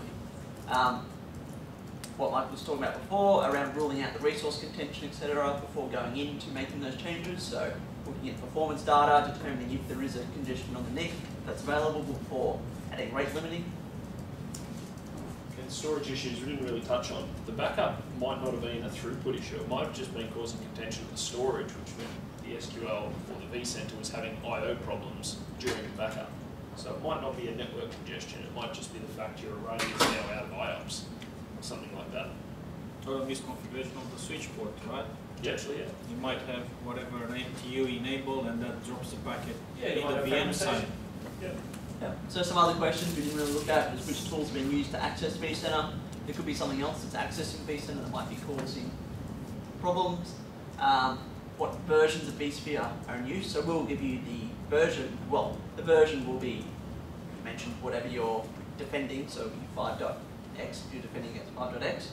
But it might not be Enterprise Plus, just be Enterprise, so that would affect, again, the capability not only in what, on the design, so you wouldn't be able to use the V switches, but again, what you could use to remediate the problem. So if you don't have network O control available to you, what else could you do? So not all customers will have Enterprise Plus. Ingress and yep. Ingress and outgress. Yeah, I mean, depending on the version of vSphere, one of the things you could have looked at here is VM monitoring enabled, and are you getting a false positive detection the VM's crashed and then restarting because it's overloaded? Right? You can also change the VM tools heartbeat might not have been included, for example. And again, what does a SQL Server installed locally mean? So clarify anything that is not explicit, because there might be some deliberate curveballs in there to clarify. So whiteboarding, as you're asking questions around the VDS, that's a good one to whiteboard up. Are there 1 or 2 VDSs? Right, where are my uplinks? And we'll likely have more information going to the maybe to the upstream switches and things like that, if that's going to be relevant. But ultimately it's about showing the methodology, the approach. So whiteboarding known information, going through the solution areas, so looking at the different areas that might be impacted, your compute, your storage, your network, asking the questions and then coming back and going through the whole process. You've got 15 minutes to use.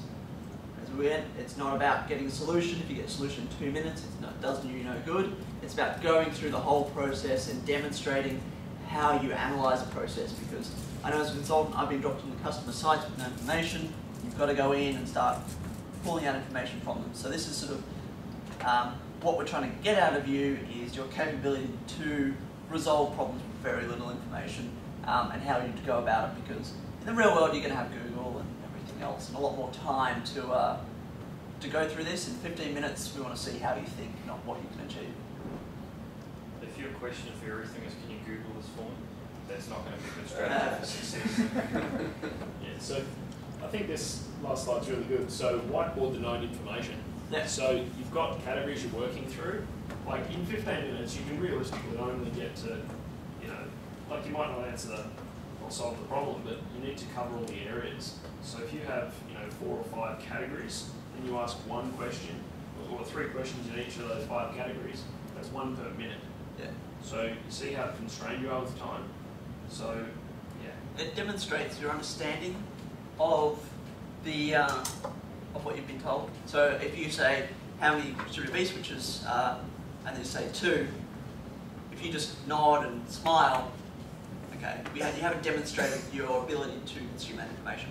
Whiteboarding it up and then reiterating it back to us shows that you've taken the information on board and you're able to demonstrate it in another format. So you've been able to take that information now, produce a diagram and show it back to us as this is how the environment looks, and that demonstrates your understanding of the environment. So just thinking out loud. So yep. You've asked a question, you've got an answer, and whatever that answer is, you might say, okay, well if that's the case, then I'm going to go down this route because it means it could be a this, right? So you'd think that in your head. You normally wouldn't say that in a meeting or something, but you need to verbalize all that kind of stuff. And it shows that you understand the relationships between all the different components that could be contributing to the problem as well. You know, because it could be resource retention or lots of different things that are causing these types of problems going on. What was the answer? Have you shown that? The answer to this one. It's not in there. No, it's so it was basically the binding audit inside the guest operating system was one problem of those NICs. So that was an issue. And there was another issue which I can't remember off the top of my head. But by drawing out the different links in the network and different relationships and stuff, most people were able to get through. Again, they don't put the answers into the deck to show that. I used to know them because he's probably defended these. Yeah, I didn't defend them, but I was working with John when we built this deck. So VCDX 001, which is John Arishid, and VCDX NZ 001, which is me. Oh, yeah, thanks for Have a guess what his Twitter handle is. Because New Zealand's such a big country. Yeah, that's right. So we were doing this, moving to the Congo. I went through the scenarios in detail, so I knew all the answers, I've just forgotten. Yeah. And it's not about the answer anyway, it's how you get, you know, it's how you troubleshoot the issues. So. Did it happen to get any one of the guys to find the answer before the 15 minutes? Yeah. Yeah, but we never tell them and they'll never know. The question will be, well, okay, how would we avoid that? Yeah, so we go crazy town if we think somebody's going to get close to the answer, so we'll just divert into a completely different area, or we'll give some other information, or we can change the scenario on the fly to introduce a new problem. So the idea is to just spend that 15 minutes asking questions and getting Absolutely. answers. And showing the methodology, not actually getting the answer. Correct. The answer's not important. I blurted out what I thought the answer was, like, as the timer clicked over to like 0 seconds, and I don't think it mattered, you know, at all if I'd said that or not. You know, so I think I got there, but again, it doesn't matter if I did or I didn't. You know, I've gone through a whole bunch of questions. I'd asked like maybe 20 questions during that time, and I've written them up. So short, sharp questions, shown what I've tried to eliminate, and said, okay, based on these things that I've done, I believe I've eliminated network as the bottleneck. Move on. Storage. These things. Okay, I don't think storage is the problem. Moving on. So we'll wrap it up. Mike, do you want to close it out? Or do you want me to? No, you can close it. Okay. So basically just reviewing the overview and tips, the first part of the session. So a lot of good hints from guys that have been through the whole process before and sit on the panel, some of them. The design scenario, which is the 30-minute scenario. We need to be able to provide a design, be it logical or physical. The key points there, we'll make sure you read the text and understand what we're asking from you, and then the troubleshooting scenario. So there we're trying to see how your thought process works and how you would go from narrowing down a problem from very vague information to achieving or working towards a resolution. So the next steps, prepare your design. So as I said, if the next project that you get onto, if you're thinking you might be able to use this for a VCDX, even if you don't use that one, if you start thinking to the methodology and the design areas, start developing those deliverables, then you'll be well prepared to submit a design or have multiple designs you can submit when it comes time. even if you don't submit for VCDX, this is a good methodology to follow anyway. It'll make your architecture better, it'll make it more thorough, and your customer will get a better result. So just think from that perspective, even if you're not going to go for the certification, or if you do go for the certification, great, you've got really high quality material and lots of them to choose from. Depends what they pay for, right? Yeah. Depends how much and if time the you have. customer pays for all that documentation, in the back of your mind, you should be thinking, awesome. Yeah, my VCDX application is bloody easy because I've done all the work. Yeah, so in my case, my customer only paid for the architecture design, so I had to do all the other documentation myself. Yeah, I was really lucky, right? I basically, I was leading the project, and it was my project, and I just said, look guys, if we're going to have this many people involved, we need these documents. And I sort of had this in the back of my mind. But at the same time, the end result was really good. We succeeded. So, just following this methodology will get you a good result, not just potentially chance of certification. Yep, so then preparing applications, so we've got one double VCAP. So for the guys that haven't done their VCAPs, then obviously that's probably your next step, be it the DTA or the data center DCA and the DCD, or depending on which track you're doing. The desktop administration exam is out now, so all the VCAPs are out. They're key prerequisite. There's a lot of study guides on most of them, apart from the DTA, because it's just come out. So go through those and get through those exams, and then you're up to preparing an application. So if you've got a design and do your VCAP, the design VCAPs will give you an answer straight away. The results straight away. Yeah, the results straight away. Sorry. Yep. The administration VCAPs take. My last one took 7 weeks. So wow. Yeah, that was over Christmas. To be fair. 15 days sort of thing. Yeah. It's supposed to be 25 days. There's 25 now. Yeah. So they do take a long time. So you finish and you go, yeah. You know, no gratification. Yeah. I knew my result as soon as there's the time expired because I knew I screwed my notes. Yeah, so they're so the admin exam, do them as soon as you can, and they're tough. I think the admin exam I found the hardest, being a designer. Yes, absolutely. Yeah, I don't work with this day to day from an administration point of view. I haven't in many years. So they're and there's a lot of tasks to get done and not a lot of time to do them. So. And the PDFs are really, really painful to use. They're useless. If you need to resort to PDFs, if you know like the command you want, you just need to confirm the syntax. You can type that command in, the keyword of that command, and go straight to it. Yep, it's great like that. But you've got to sit there and search through it. You've wasted the time because it is so slow. When is the next dates for exams? For the exams you can book any time you want. They're a little bit hard to get into in some cities. No, the next dates for putting the applications. Oh. So the next application is Friday for the Sydney one? Yeah, okay, and the next one, please. So the next one after that. It's on the VCDX community's website, so if you just search for the VCDX Defence Digital, it'll come up.